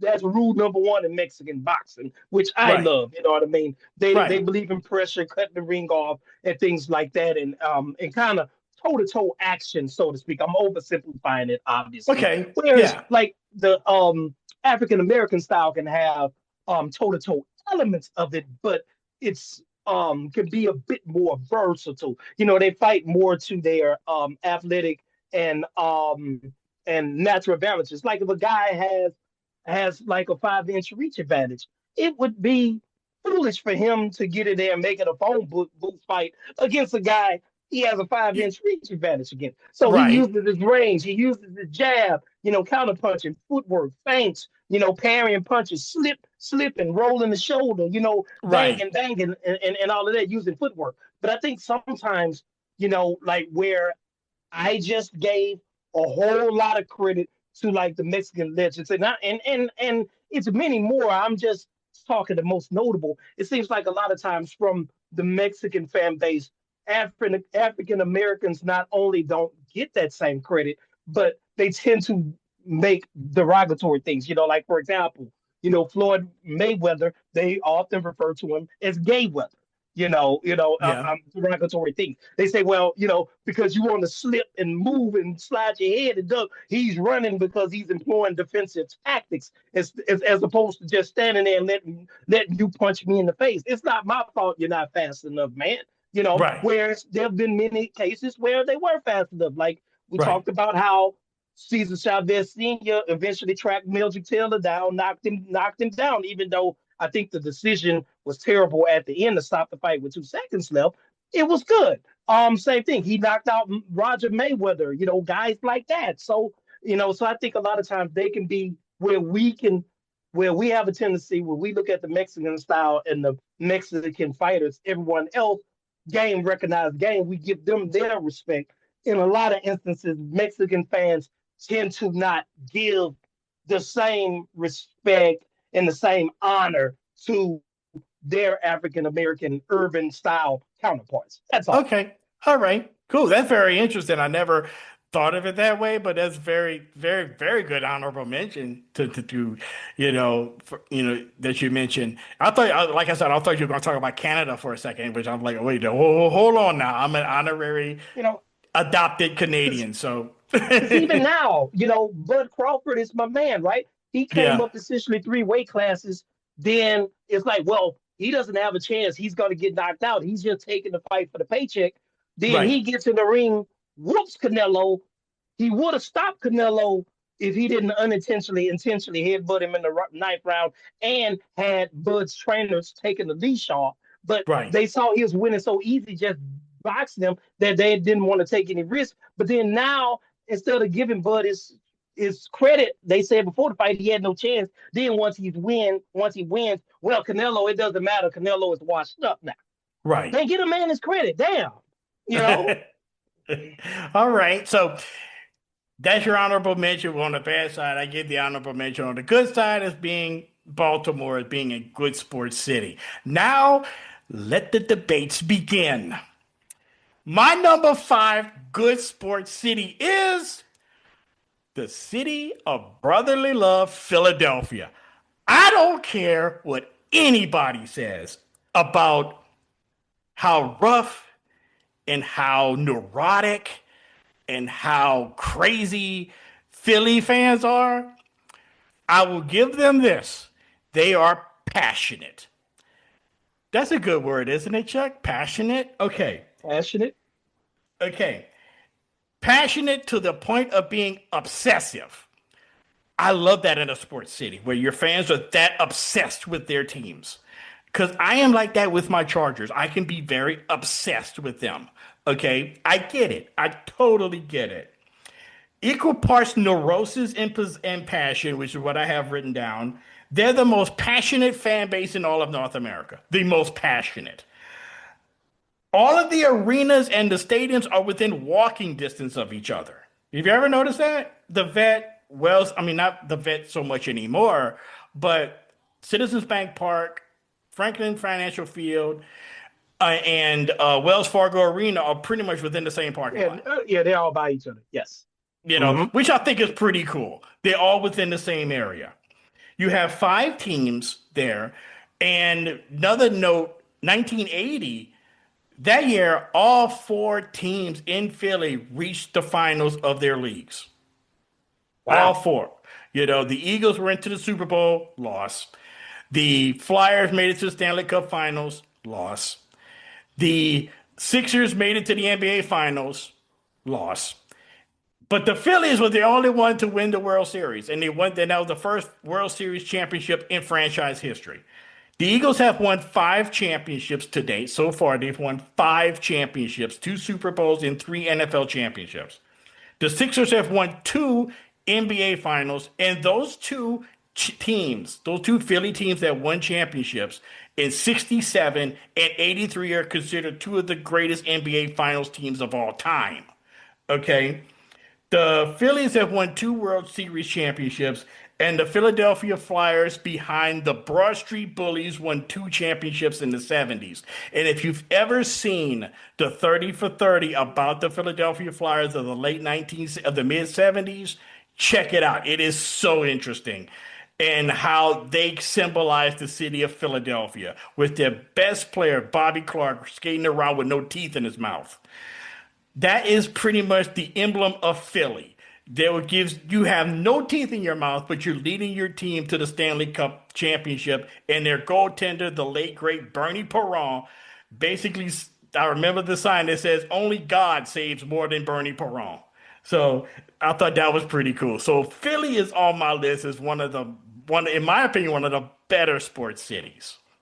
Well, you chose to see half glass half full versus my half empty, which is kind of indicative of our personalities anyway. Right. So, Yeah, it is. That's you true. I know, always look at things you as know, half full. yes, I'm yes. always positive. And You I know. can I can see that because they had like a lot of traits, and as you know, they were on my worst list. No need to rehash that because we've already talked about it. But all of your points, those are very good points because they're very very passionate and all of that. My only thing is like, okay, nothing wrong with being passionate, but when your passion begins to impede on others and in the safety of others, then that's because your team got whooped. Come on, man.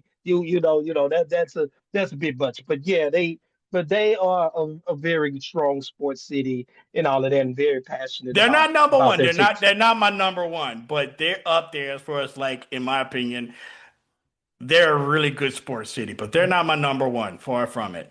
But I also appreciate about them is you're not gonna come in there and put in a half day's work and not hear about it. Oh no. Oh You no. Oh know, no. you're gonna hear You, about it. You know what I yep. mean? So you're gonna hear about it, and which that is what I admired about them. You're not gonna go there and sandbag it and have tail it and whatever, and then you're not gonna hear the boos or hear about it. So that much I can respect and I love that about them. Okay. So who is your number five good sports city?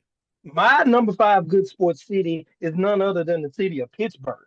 They're my number five city because I've encountered them many times. I've been to three Saints games in which they played the Steelers because my oldest brother Mac, he's a big time Steelers fan. So we've been three times. Last of which was the 2018 season and all that for Christmas break. And it's like it's not a. And then we've also 2 years ago I met him up there because he wanted to go to Heinz Field once. He went to a Monday night football game in Pittsburgh, so I met him up there and we hung out in downtown Pittsburgh after the Monday night football game. And unlike unlike the other franchises that we've talked about, now if anybody could be pompous and crude and all of that, it would be them because they are Yes. the epitome. They are the epitome of how a franchise should be run. They Yeah. are the gold standard for all professional teams in terms of Uh-huh. how things should be done, how you should go about doing things. However, guess what? In all my interactions with them, they are the most humble and knowledgeable. And to my point about how we talked about earlier about teams like Chicago and Dallas, where they have these national fan bases, which is also true of them, obviously. It's at my three trips when I went to the Superdome to watch the Saints play the Steelers. I met so many people, just countless people, actually from Pittsburgh to go to the game. They're not like my brother, a fan from someplace else. They were from Pittsburgh to come down to enjoy the game, and the nicest and the most humble people. And of course, they let you have it within the confines Yeah. of the game, but Right. in a fun, bantering way. But they, regardless of sport, their franchise is by far the most knowledgeable franchise I've ever encountered. They know their football. They just know the game. They know their football. And then I've come across them because the Capitals and the Penguins have had some rivalries too, especially during the Crosby Ovechkin era. Same holds true. I didn't go to the games, but sometimes hang out on 7th Street, Chinatown in DC, and encounter Yeah. England fans, and you could tell they're just so knowledgeable. But if you don't know anything about it, they're not unselfish. They're willing to share that knowledge with you, and they just so humble and so nice and all of that. And they're the gold standard in Pittsburgh. The Steelers, if anybody could be crass and a-holish, it would be them, It would be but they're them, not. but they're not. You're right. You're absolutely Hmm. right about them. Hmm. Precisely. So your number five great sports city is Pittsburgh, Western Yes. PA. Great area for sports. Period. Whether it's football on all levels, college, high school is hotbed for football there, but also other sports as well. My number four is going to be a little bit of a shock and is a little bit off the beaten path. And the reason why they're on my list is because they had to overcome so many as a sports city, had to overcome so many distractions and so many disadvantages. And I'm talking about Tampa, Florida, as it being a good sports city. Now, hear me out on this. When you think of Tampa, the first thing you think of, obviously, is probably the Buccaneers going through all of those games when they first started going 0-26. And then before you know it, in 79, they're playing in the NFC Championship game out of nowhere. Okay, they're there. And even during the years that they were losing, old Tampa Stadium, aka the Big Sombrero, would be packed. It was one of the worst stadiums to watch a football game in, but the place was still packed.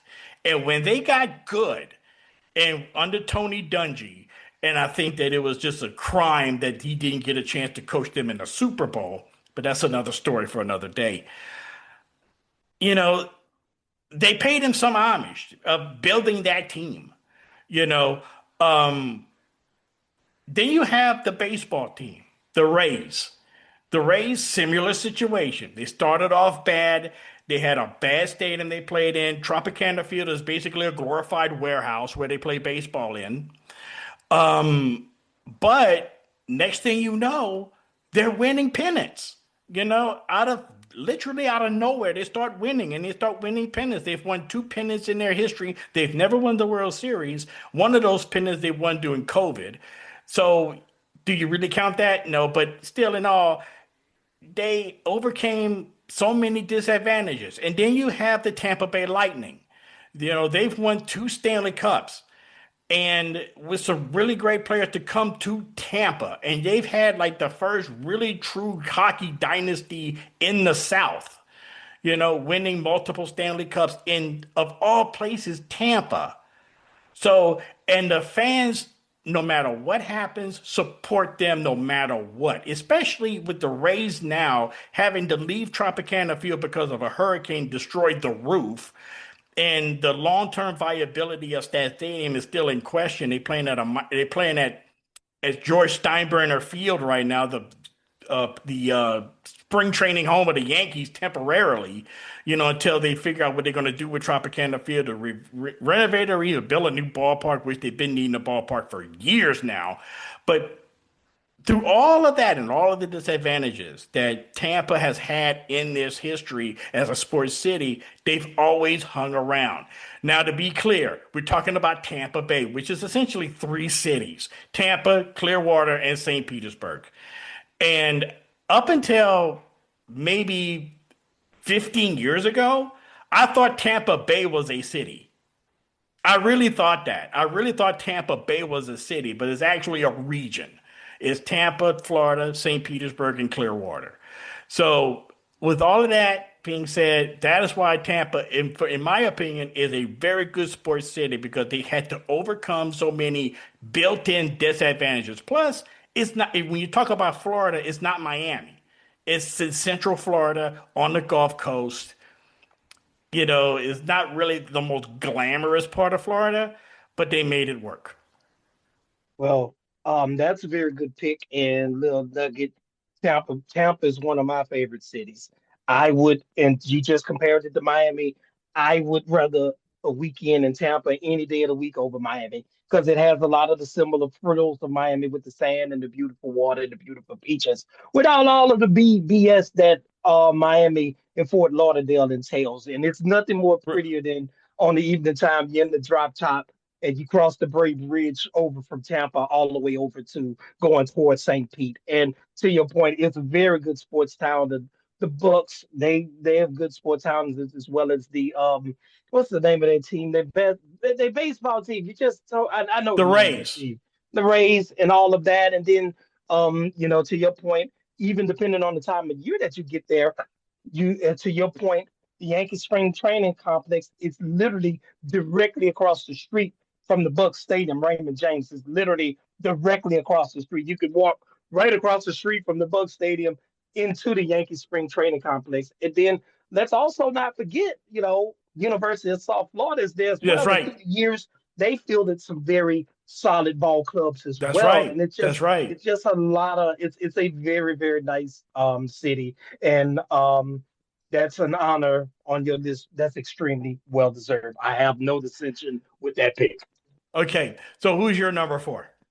My number 14, a precursor to this was when we kind of did our all-time Major League Baseball all-star team for our lifetime. To be similar to the Pittsburgh, they're the most the Steelers fans are the most overall knowledgeable fan base in all of sports. This franchise is without question the most knowledgeable in Major League Baseball, and I'm referring to none other than St. Louis. Yeah. The St. Louis, they are very, very. Even though I'm a Cub fan, we hate them per se, but Cardinal fans are very passionate, and most importantly, they knowledge surpasses their passion. It's only surpassed by their knowledge. They're very Right. knowledgeable in all of that, and just I've run into a few Cardinal fans over the years when they come here to play the Nationals. I've gone to a few games, interacted with them. They're very knowledgeable about the game. And then on top of that, speaking of the city overall, outside of the scope of the Cardinals, when the Rams were there, they were able to win the Super Bowl and then appear in another Super Bowl. They Yeah. gave them ardent support in their time there as well. And then they also had the St. Louis Blues. They had the Yeah. St. Louis Blues as well. They were they're very supportive of them as well. So, even though I don't like the Cardinals, game recognizes game, similar to where the Pittsburgh Steelers are the gold standard for how a team should be run, an organization put together in football. Same holds true for the St. Louis Cardinals in baseball. Well, another thing that you got to take into consideration too is like when the Cardinals, the football Cardinals, were in St. Louis, Yes. they had a really deep following as well. Yes. It was just basically a poorly run franchise when it was in St. Louis. But when you have, a quarterback, Jim Hart, which is one of the most underrated quarterbacks from the 1970s. You had Otis Anderson running the ball. You had Terry Metcalf. You had a really, really good, solid franchise in St. Louis for a long, long time. The only drawback was they were at the time in the NFC East, with the Cowboys and the Redskins, during the 70s, during their heyday. And it was like, it was a bad division. Had they been in the Central, which I think they should have been, it would have been, or maybe even the NFC West, it would have been, history would be different, and how good those Cardinals teams were, because you were knocking heads with the Cowboys and the Redskins and the Eagles all those years. And nobody, but still, the fan base in St. Louis still came out to support that team, which was really emblematic of how decent sports fans they are in St. Louis. Yeah, and you also got to remember, you spoke of the 70s. Remember the 80s too, when they had Neil Lomax, Roy Green, and J.T. Smith used to give Giants, Skins, Cowboys, and Eagles. They used to give them hell. They still had Otis Anderson at that time. They had Stump Mitchell. Don't forget Stump Mitchell, right? Don't forget Stump Mitchell. He wound up coaching our Southern Jaguars. He didn't do a very good job, but and like you said, they had the misfortune of half of their games being against those four teams. And so even if you go 4-4 in the division, which would have been very good, you're still behind the 8 ball, man, because the division was just too tough. So, St. Louis is my number 14. Okay. My number 3 city, I mean, number three sports city. I'm sorry. Yeah, you good. But my number three city is Cleveland, as far as it being the number three good sports city. They've had to deal with so much, They and the deserve fan it. and the fan loyalty is off the charts. They have so many justifiable reasons to say, you know what, to hell with you. You know, what is the old? I've heard this. I heard somebody say this. This guy says, I think it was a comedian who said this. He says that, and I'm not exactly sure who said it, but the phrase goes, "On my death, when I die, for my funeral, I want the Cleveland Browns as my pallbearers." And they asked why, so they could let me down one more time. So, Yes, sir. Yes, sir. but they say it in jest. It is a little bit of seriousness in it, and they can afford to say that. When you deal with Red Right 88, you deal with the drive, you deal with the fumble, you deal with Game 7 of the 97 World Series and Tony Fernandez's boot of an easy ground ball that would have ended the World Series. You know, they've gone through so much, but you know what? It's like that old married couple that the husband gets dumped on, but at the same time, he's always there. You know, it's like that picture it's like that meme that you see is this old man sitting on the bench and it's raining and he holds the umbrella over his wife and he has this really mad look on his face and basically say, no matter what happens, I still love you. That's Cleveland in a nutshell. They've had so many heartbreaking losses. Browns haven't won a championship since 1964 and counting. The Indians/Guardians not since 1948. The Cleveland Cavaliers ended that drought, but it took so much to do it, and they almost blew that game. It was almost like when you were watching that game against Golden State in Game 7, you were like, okay, how is Cleveland going to screw this up? You know, but they didn't, and they won the NBA championship. But that's what you kind of expect from Cleveland. But besides all of that, I know that you said about Cleveland fans and how brutally they could be in the dog pound and all of that, throwing batteries and dog bones at opposing players. That all comes from a place of love, I think. You know, it really, truly.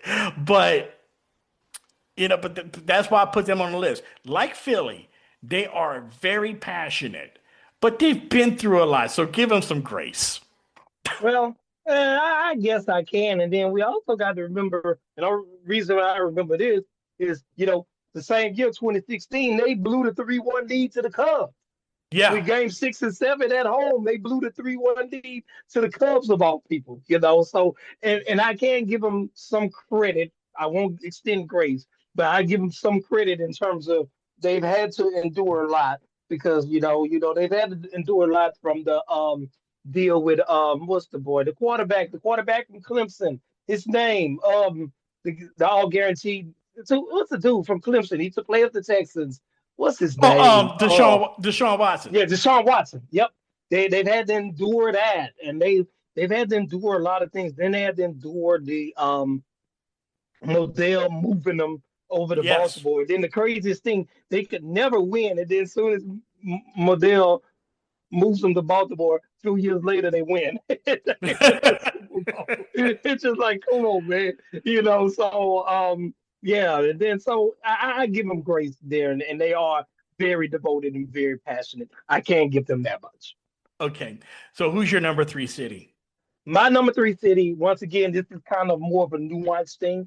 The city of Oakland, but as it pertains to the Dubs and the Oakland A's, because I've already talked about the Raiders, but in terms of the Dubs and the A's, because for years talking about the Dubs first, for years the Dubs were mediocre at best, but they've always had exciting players. You remember that's right. They've always had like Sleepy Floyd. They had my main man Purvis Short.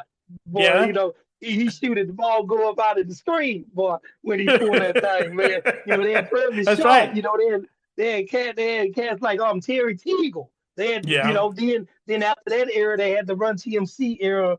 The Munoz Barcelona. I understood what they were doing on paper to move Mitch Richmond because they thought Marcellonis would just simply take his spot, but then he had the knee injury, and then Billy Owens was a bum to me. He was a bum in college to me, but Yeah. then after that you had the Weber and Sprewell era, and then Monte Ellis. You had Monte Ellis, Steven Jackson, Matt Barnes when they But upset that Dallas. was You kind had of like the a precursor to what was to come with that franchise. and That was then basically like a taste of when they upset the Mavericks and they pushed the Jazz the next series, which yeah, was what 2006, 2008. 2008. You kind of that was like the precursor right before what you see now or what you saw during the height of the Splash Brothers era, with that Monte Ellis, Michael Petrus, Baron Hmm. Davis, Andres Biedrins, that group, Steven Jackson hitting threes from everywhere. That was just a really fun team to watch. And when you talk about the Golden State Warriors, when I mean pre Steph Curry, they always were fun to watch. Always were so much Yes, fun to always. watch. You know, Hmm.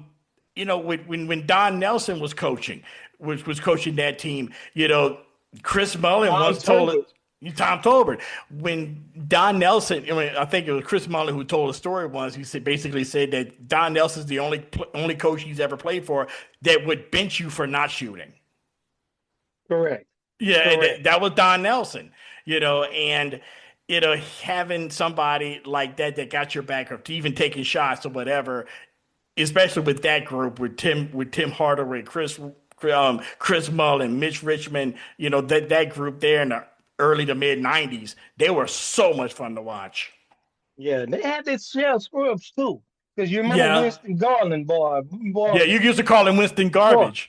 Yeah, Winston Garland was a scrub, boy. But man, but my point is, even though they were always mediocre to just decent, they were always exciting, first of all. But secondly, they never had any attendance issues. The Never, place, the never, Oracle was never, always packed, no matter what. never. It was always packed, no matter what the standing of the team was. It was always packed all the That's time. right. Because even before that, I remember there was times. This is the NBA TV days. Man, I would stay up because I'm on the East Coast. I would stay up to like 1:30 a.m. watching the Dub games. You Yeah, know, 'cause they'll come on NBA TV. This is before they didn't get no national TV, any national TV at that time until the Splash Brothers came along. They would get on right. national TV if they're playing someone like the Lakers or something. But other than that, you didn't see them often on national TV. But their fans always supported them, which is why I was kind of hot when I mentioned earlier for San Francisco when they finally got good. And I know it's not happenstance because usually these plans, these moves are planned years in advance, but still, it's like Yeah, once they finally reach the pinnacle and they're good, now they move back across the bridge to San Francisco when I felt that, it just sucks that Oakland had to lose them. Now it's transitioning over to the A's. Enough said, they supported the A's many, many, many, many years, like going through the Bass Brother era, before that, Vita Blue, Reggie Jackson, yeah, all of that kind of stuff. And then even through the Billy Bean Moneyball era, and then subsequent to that, where Major League Baseball had to institute, unlike the opposite of a salary cap, they had to institute a spending floor that you yeah. couldn't spend below because they were not even trying to be competitive. They were just trying to make as many profits as they could. But nonetheless, the fans still supported them throughout all of those shenanigans. And then they get ripped off at the end with the impending move to Las Vegas pertaining to the Right. athletics. Right. And you saw that, right in the last days where A's fans would literally sell out the Coliseum, basically giving a middle finger to the owner, trying to move them out of Oakland. And we're going to talk more about that later on. But the A's, and let me ask you this. Do you think without the Splash Brothers, do you think the Warriors would end up moving to San Francisco anyway? Without the Splash Brothers, no, no, because they wouldn't have had at the time, the valuation of the franchise. I think when Steph got there, the valuation of the franchise was something like, what was it, like 200 million, Y- 250 maybe? Yeah, yeah, And then by the time of the move, the valuation was like $2 billion. yeah. You know, so no, I don't think so. They would You know, still be at personally, Oracle. not only that, they Oracle Arena had been needing to be renovated because Oracle Arena was built in the mid '60s, you know, and they finally renovated it, you know, but still, and I think the Warriors after they, if I'm not mistaken, don't quote me on this, but the Warriors had something of a 20-year lease with Oracle Arena after it was renovated in the early 2000s. So it's interesting that once they became good, to your point, once they became good, now all of a sudden San Francisco's interested. They hadn't played in San Francisco since the mid '60s. You Bill know, Russell. yeah. Things like that. I know. Well, they officially moved to Oakland. They officially became the Golden State Warriors in 1971. But they Yeah, were playing. They were splitting time between Oakland and Daly City, playing at the old Cow Palace, which is a very famous wrestling venue.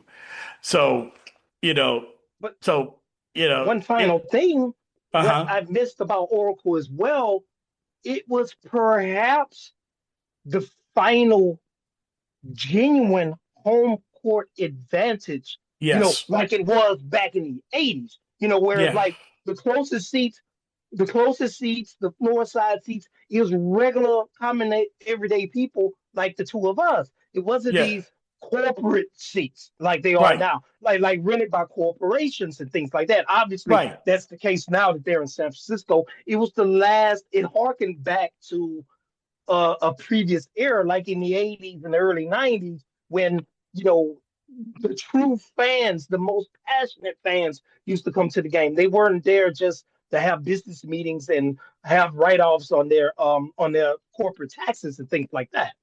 Right. Now, we're ready to move on to number two. Yes, we are. All right. My number two good sports city gets a bad rap. And it's not really their fault. I mean, you become attached to his teams and his city and his teams if they win a lot. And this team in the city that I'm talking about had won so much and still winning to this day so much that it still pisses people off. And it rubs Boston. people the wrong way. And mostly because of the people's accents there. And I'm talking about Boston. Okay. Okay. Their fans are very passionate, obviously, but their passions have a tendency to rub people the wrong way. You saw that in evidence with the Red Sox and Patriot fans. You know, they could be somewhat obnoxious, but you got to remember, especially with Patriot fans, you remember how bad they used to be? Awful. They used to be awful. So with that kind of gives them some great. They are fiercely loyal, obviously. Especially with the Celtics and the Red Sox. The Red Sox fans have been living off of the curse of the Bambino for decades. You know, and of course, the sin of trading away Babe Ruth to the hated Yankees. And they lived off of that for decades. The Patriots, I mean, they were fans of the Patriots from the early '70s all the way through right to the Bill Parcells era when they were god awful with the exception of 1 year.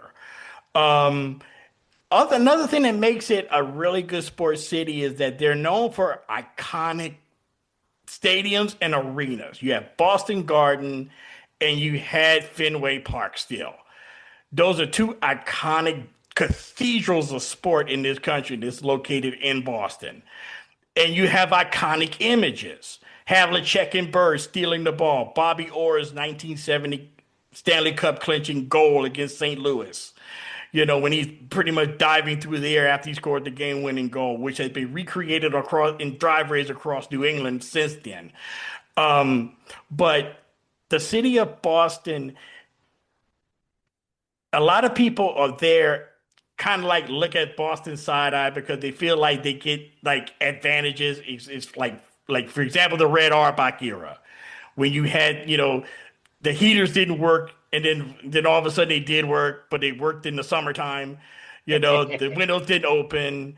The lighting on one end of the floor was bad. The dead spots of the parquet floor. Some shenanigans going on with Red Auerbach. And then you got the pretty much the smugness of the Patriots with Bill Belichick and Tom Brady could rub some people the wrong way, notably me. But I have to give credit where credit is due when it comes to Boston. They are a serious, serious, serious fan base. And if you win a lot, like they have, you know, in total, they have 39 championships, 18 with the Celtics, 9 with the Red Sox, 6 Super Bowls with the Patriots, and 6 Stanley Cups with the Bruins.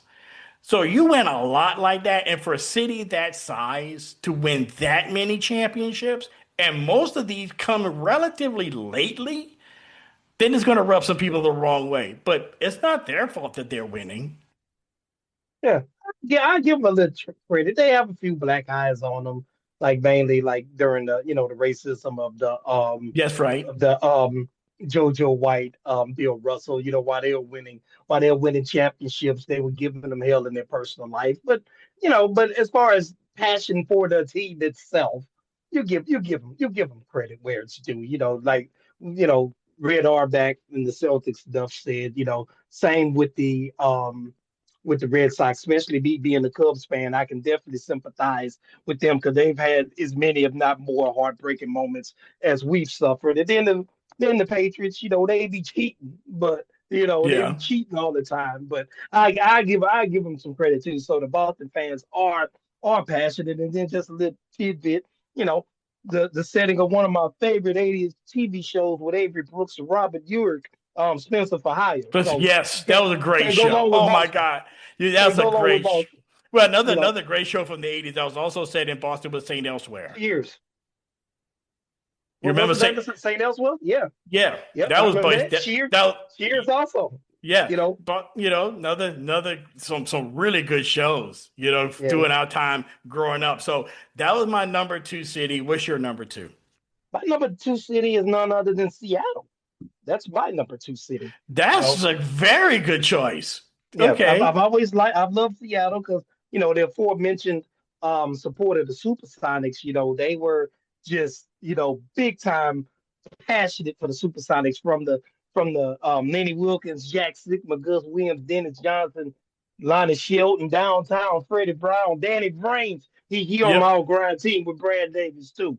Right So on. like him from that era all the way to the mid to late '80s with KC Jones. We got David McDaniel, Tom Chambers, one of the most underrated players. Dale Ellis, guys, Yep. Nate McMillan, guys like Ricky Pierce, Eddie Johnson, and then transcending on to the Peyton and Gary Payton and Sean Kemp era.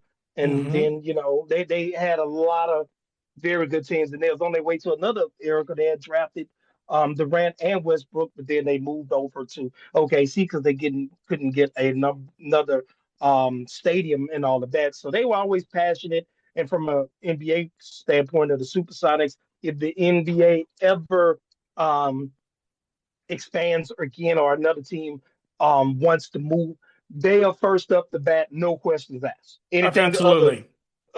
Anything other than that, they're stupid. Right. Then you transition over from them over to the Seahawks. Just the recently departed Kenny Easley, Dave Craig, Yeah. the original Kurt Warner, the running back. Right. John L. Williams. Steve Largent. Cats like that. That Yeah. Kingdom. They had a lot of solid to mediocre teams, but once again, they just always packed it out.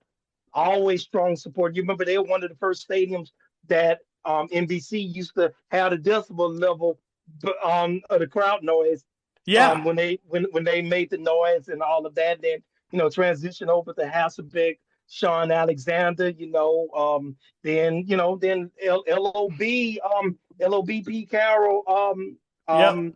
Beast Mode and all that. So they've always been passionate in that regard. And then same holds true for the Mariners as well. They've always had a lot of great players. Jay Buhner, Randy Johnson, Ken Edgar Griffey. Martinez, Ken Griffey Jr., Joey Core or Alex Core, Yeah, cats sure. like that. And then, Yep. Ichiro and Yeah. guys like that, so, John Olerud played Toronto. with Toronto. But then, you also think about one of my top five teams of all time, college football we did a few weeks back, Washington Huskies, Don James, Yeah. Yes. Husky Stadium where the camera shakes during the middle of the game when the crowd gets really loud. So Right. Seattle has always been one of my favorite places. I went to one of my childhood best friends lives there now. I went there a few years ago when the Saints played the Seahawks. It is one of the most beautiful places, one of the most beautiful places just in general, and a lot of nice and beautiful people as well. All right. So you got Seattle as your number two sports city. And to Yes, piggyback on what you talked about of dealing with Seattle, one thing I always remembered about the Sonics is I thought that before I was a broadcast major in college, I was an architecture major. I know it's hard to imagine, but I was an architecture major, and I've always thought that the Seattle Center Coliseum or Key Arena, whatever it is now, I think it's some kind of, I forgot what it's named now, the home of the hockey team, the brand new hockey team up there, the Seattle Kraken. I've always thought that that arena was one of the most interesting and one of the most beautiful arenas I've ever seen. It was built for the 1962 World's Fair that was in Seattle, and it's sort of futuristic. Like most of the stadium is actually underground and it's mostly made of glass, and it was just a beautiful, beautiful building. And you think back to those great Sonic teams of the 70s that won the NBA championship in 79. They played a lot of their games in the Kingdom. And that yes, place used to mhm, be packed, you yes, know. And Seattle's the people in Seattle, and they came up with the 12th man idea. And they have, the 12th man, and they retired the number 12. Nobody for the Seahawks have wear number 12 because it's retired for the fans because they are considered the 12th man. Yeah, yeah, Texas A&M may have something to say about that, but really and truly it is in Seattle, in my opinion. Now, number one, and I know my dad, when he listens to this, is going to be really ticked off with me because he hates this city more than anything. But there are the number one sports city, in my opinion. And it is the only city where it has three franchises, and all three of the franchises have the same color scheme. You know who I'm talking about? all three franchises have the same color scheme. That would have to be Pittsburgh, right? Bingo. Give the Okay. man a cigar. That's my number one city, the city of Pittsburgh. When you have a mural downtown on a skyscraper, when you have the city's greatest sports icons painted on the side of a skyscraper, that's dedication. That's a sports city. When you have Franco Harris, Roberto Clemente, and Mario Lemieux painted on the side of a building, you can't go wrong. And when you think of these three franchises that's based in Pittsburgh, they've all had times of bad times, but mixed in with good times. But the fact of the matter is that the fans always showed up. Let's start with the Steelers. It took the Steelers 40 years to have a playoff win. But the fans and how did they win their first playoff game? The Immaculate Immaculate Reception. reception. Yes, sir. That was their first ever playoff win. What a way to start off, not only get your first playoff win, but to start a dynasty. Okay. Now, growing up, I wasn't really that big of a Steeler fan, but damn it, I respected the heck out of them. You know, Got to. you know, Franco Harris, of all those Steeler players, Franco Harris was one of my favorites. Terry Bradshaw, Rocky Blyer, Lynn Swan, John Stallworth, and that's just on offense. Defense, you had Donnie Shell, our our alumni, Mel Mel Blunt, Blunt. Yes, sir. Jack Ham, Jack Lambert, then Mean Joe Green, Ernie Holmes, Dwight White, on and on and on and on and on with the Steelers. My all-time favorite baseball player played in Pittsburgh. And I'm talking about the incomparable Roberto Clemente. He is a Pittsburgh icon. Okay. He is to Pittsburgh what Hank Aaron is to Atlanta. Okay. Tragic way of dying, but he died for doing a great thing, delivering supplies to Nicaragua after an earthquake. Then you have the Pittsburgh Penguins. Little did I know that the Penguins was on the verge of moving away in the mid 70s. But they stayed in town. They played in an iconic arena known as the Igloo, Pittsburgh Civic Arena. They call it the Igloo because it looked like an igloo. Then you have two of the greatest players to have ever played in the history of hockey, really three, to play there in hockey, with Mario Lemieux, Jaromir Jagr, and right now you have Sidney Crosby. And plus the Penguins have the coolest hockey logo ever, the skating penguin. That is so cool. But as far as the fans, the fans who invented the terrible towel, and not to mention Pittsburgh is the home of the greatest, best looking ballpark in all of baseball, PNC Park. That is the best ballpark in all of baseball, bar none. It's a blue collar city with blue collar teams, which appeals to my nature. I'm a blue collar kind of guy. Pittsburgh is a blue collar city, and their teams employ that everything from Ben Roethlisberger, the big, huge, strong quarterback who could take a lick and who will run over somebody. And we've never seen anybody like a Ben Roethlisberger before or since. Josh Allen can say what he wants, but he's not Ben Roethlisberger.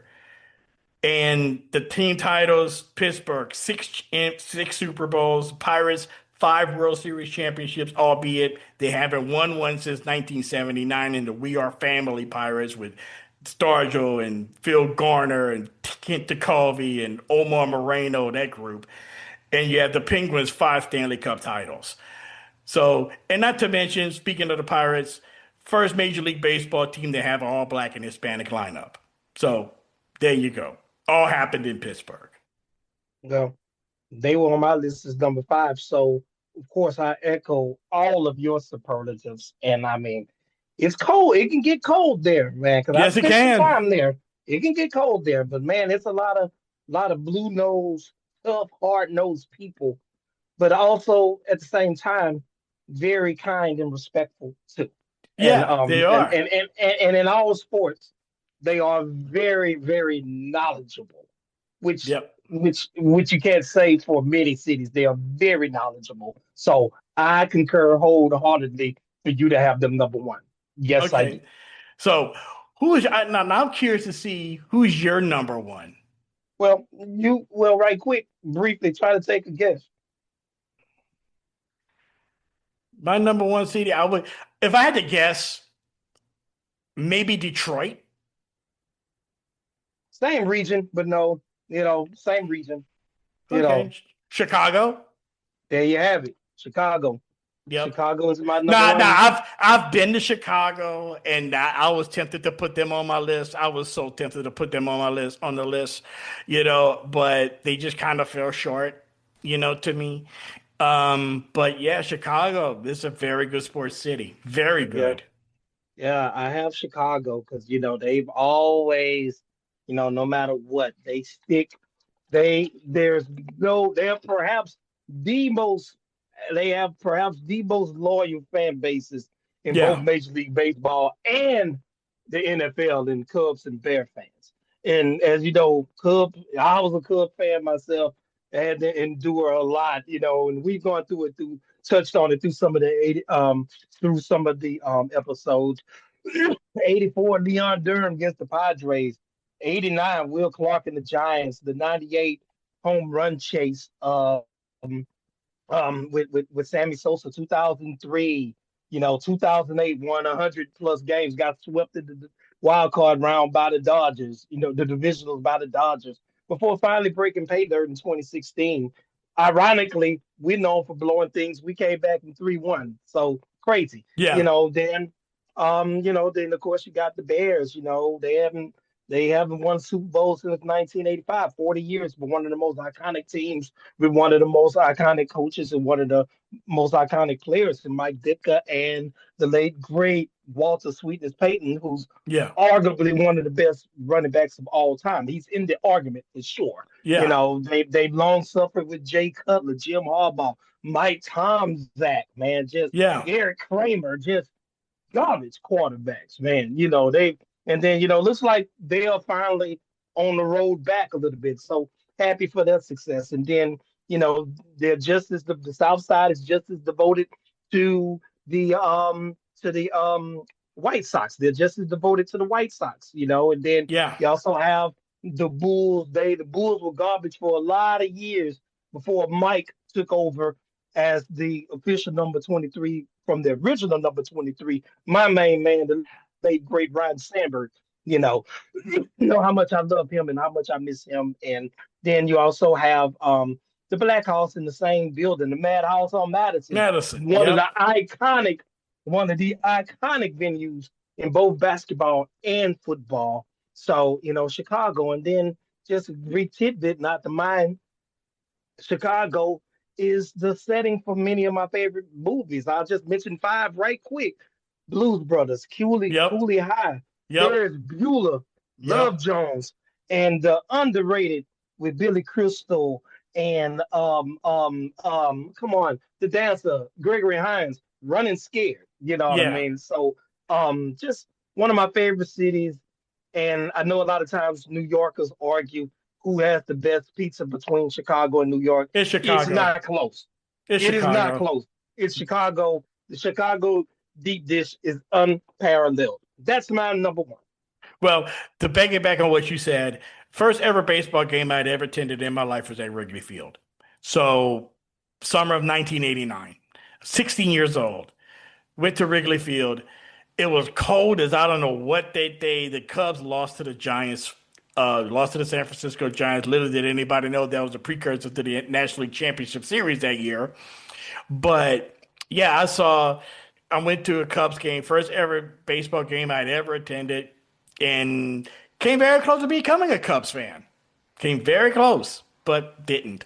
But Wrigley Field, that afternoon, it was an afternoon game, obviously. They had just put up lights the year before, but it was a day game, cold, dreary, overcast day in July. And it was so much fun. And in fact, I still got the ticket stuff from that game. It's in a scrapbook I have around here somewhere. And it was one of the really unique experiences. I actually went and touched the ivy, and all of that. So it was a really, really cool experience, even though that was my first Major League Baseball game I'd ever attended.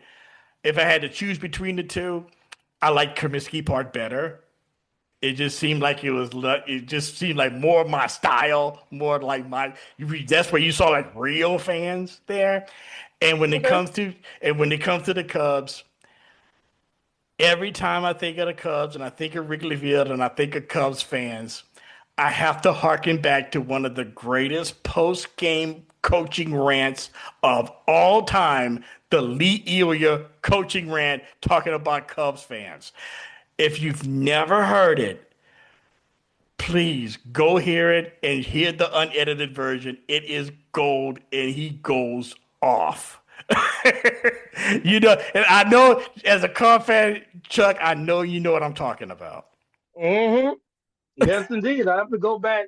I haven't heard it in some time. So yeah, but I used to have a standing date, like I told you before, every afternoon. Man, we get out of Yep. school at 2:20 from late elementary school all the way through about 10th grade. Then around 10th grade, girls and hoops kind of took over a little bit. Yeah. But I would rush home from school. The game would start at 1:20 Central Time. I'll rush home from school, and if I'm lucky, they'll be like around the fourth inning. I'll watch that, and then that'll be before Voltron, Thundercats, He-Man, Yep. Transformers. Come on, Right. I'm dating myself now. I was Yep. in the '80s, and my main man Ryan Sandberg with Steve Stone being called by Steve Stone and the infamous and legendary Harry Carey. Holy Yep. cow! You know, Yeah, that's it. So to review out my list of top five best sports cities for me, number five, Philadelphia, number four, Tampa, number three, Cleveland, number two, Boston, and number one, Pittsburgh. As far as like my top five best sports cities. Chuck, what was your five? number five, Pittsburgh. Number four, St. Louis. Number three, Oakland, as far as within the context of the Dubs and the A's. Number two, Seattle. Number one, Chicago. All right.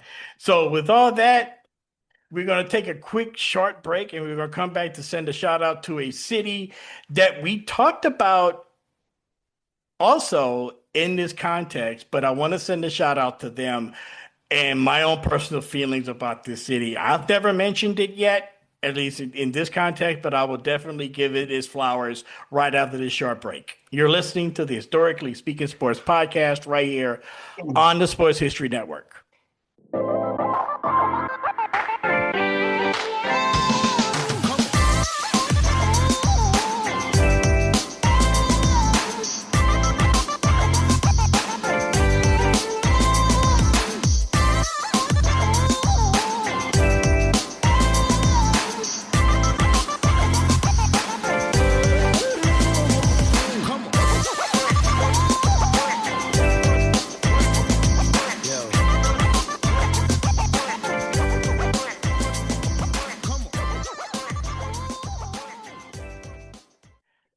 And we're back, and you're listening to the Historically Speaking Sports podcast, the member of the Sports History Network, where we give you the best of sports from back in the day. And we're going to do what we always do at this part of the program, is that we're going to send a shout out to a certain player, person, or team, or whatever, that in the course of our conversation, we kind of want to give them their flowers. And in this case, it's a city.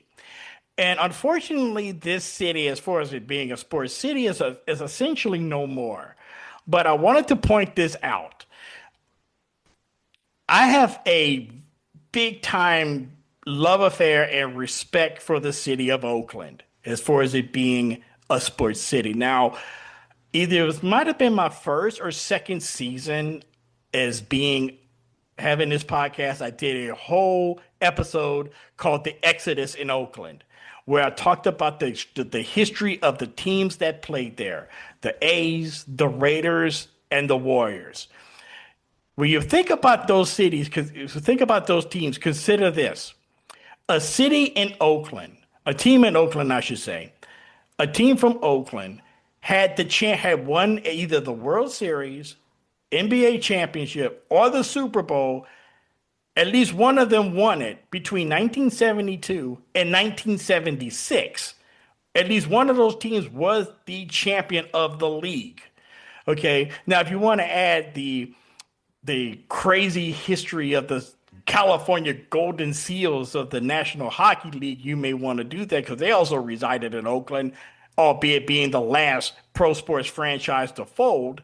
But still, Oakland was the city for that short period of time was considered was a city of champions with the A's, the Raiders, and the Warriors. The Oakland A's, when I think of those early 70s Oakland A's, I think of Raleigh Fingers with his handlebar mustache, Catfish Hunter, which is a nickname that he hung on to but hated. I think of Vida Blue and, of course, Reggie Jackson and Gene Tennis and Bert Campaneris at shortstop and those really, really cool uniforms that the A's had in the 70s. There's no baseball uniform better than that one, in my opinion.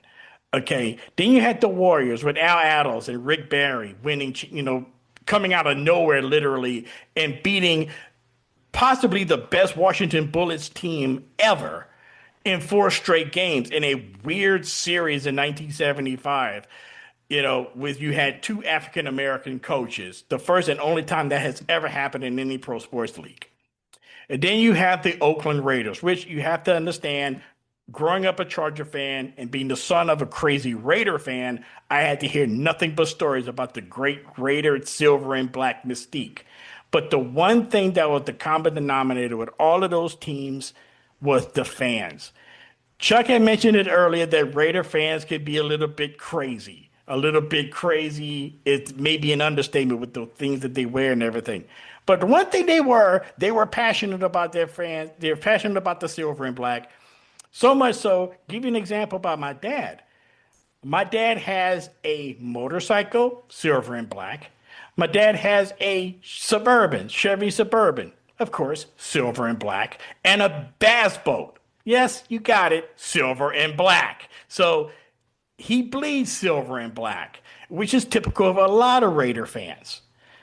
And that is just an example of Raider fandom. And of course, that fandom, it goes to Oakland. And Oakland is a relatively interesting place in its own right because there is no there in Oakland. Think about it. When you think of other cities, there's one point of interest that you have. San Francisco, you have the Golden Gate Bridge. You have LA, you got Hollywood. Miami, you have South Beach. Hell, in Atlanta, you got at least got Stone Mountain and Coca-Cola. But what is the point of interest in Oakland? Think about it. There is none except sports. And unfortunately for Oakland sports fans, that iconic highlight of their city is no more. And that is the reason why I wanted to give them a shout out tonight with the city of Oakland and the things that this city will be missing. Its identity. This city was solely into its identity was through sports, because in Oakland there is no there. At least for sure, there is no there now. Chuck, your thoughts. And I echo your sentiments completely, and just to add on to it, in addition to sports, they've had, which bygone era as well, they were really prominent in hip hop, starting with Yes, Too Short, MC Hammer, Spice One, cats like that, the Bay Area sound and all of that. And just, and then they had a lot of players from yesteryear, the Raiders. I know I ragged on them, but one of my favorite quarterbacks and receiver combinations, Jim Plunkett to Cliff Branch, man. Yep. And Lyle Alzado, started out with the Patriots and went to the Raiders. Howie Long, of course, Greg Townsend, but then, Yep. one of my favorite, perhaps the best cornerback tandem, Michael Haynes, who's the Hall of Famer, and Yep. Lester Haynes, who should be in the Hall of Fame. Because, like, how in the world is Rondé Barber in the Hall of Fame and he played cover two, can't even play man to man? That's like putting in a big man in basketball that can't rebound. But anyway, Right. Lester Hayes, hopefully he gets in soon. But as far as like that's concerned, I wanted to give a shout out to Oakland, the Bay Area, losing all of its franchises within a fell swoop. And I think sports has become a little bit of a darker place without the city of Oakland. And with that, I want to say thank you for joining us once again. And we'll be back right after this to close things out here on the Historically Speaking Sports Podcast, right here on the Sports History Network.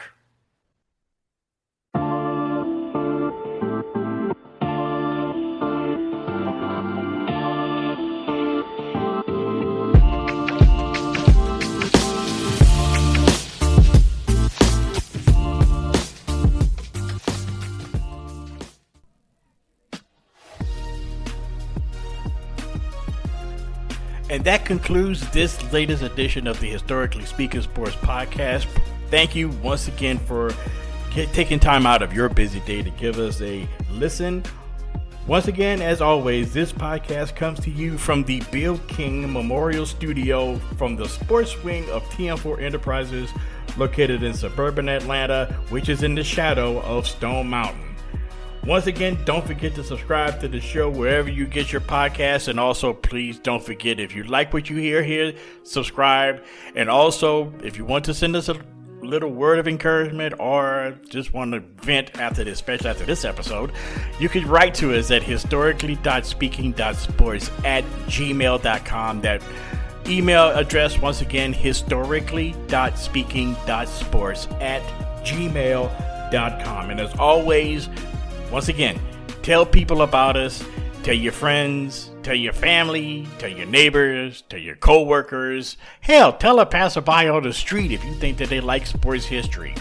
And until next time, be good to each other and be your very best at everything that you do. Peace.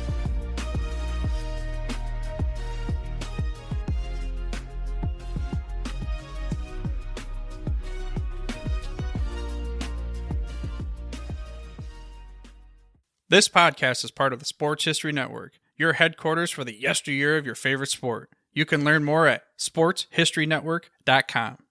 Hey there, sports history fan. This is Arnie Chapman, aka the Football History Dude, and I hope that you enjoyed this recent episode presented by the Sports History Network and were able to learn some good old-fashioned sports history knowledge nuggets. I started the Sports History Network back in 2020 with the mission to help podcasters find a community of like-minded sports history nerds, as well as helping aspiring podcasters to start their own shows. We have a little bit over 30 shows on the network right now covering all sorts of sports history, but as far as I'm concerned, we're just at the toothpick in the ocean moment, that can't even figure it out because there's so much more coming. We wanted to create the ultimate headquarters for sports yesteryear, starting with Podcast Network and our website, but we're going to continue to move into other mediums as well. And here's the cool part, because we want you to be part of our team. So if you're interested in starting your own podcast, or maybe being a guest on one of our shows, or who knows, maybe even writing an article for us over on the website. Seriously, all you got to do is reach out to us on the contact page over at sportshistorynetwork.com. You can be as technologically savvy as a Neanderthal tapping on a stone trying to figure out this whole hieroglyphics thing back in the day. Again, it doesn't matter, because even if you don't understand the whole podcast space, we have a production team that can pretty much help you out with doing everything. All you got to do, head over to sportshistorynetwork.com, head to the contact page, fill it out. That message goes right to me, and I'll reach out to you as soon as I can. But for now, dude, I'm through if you're through.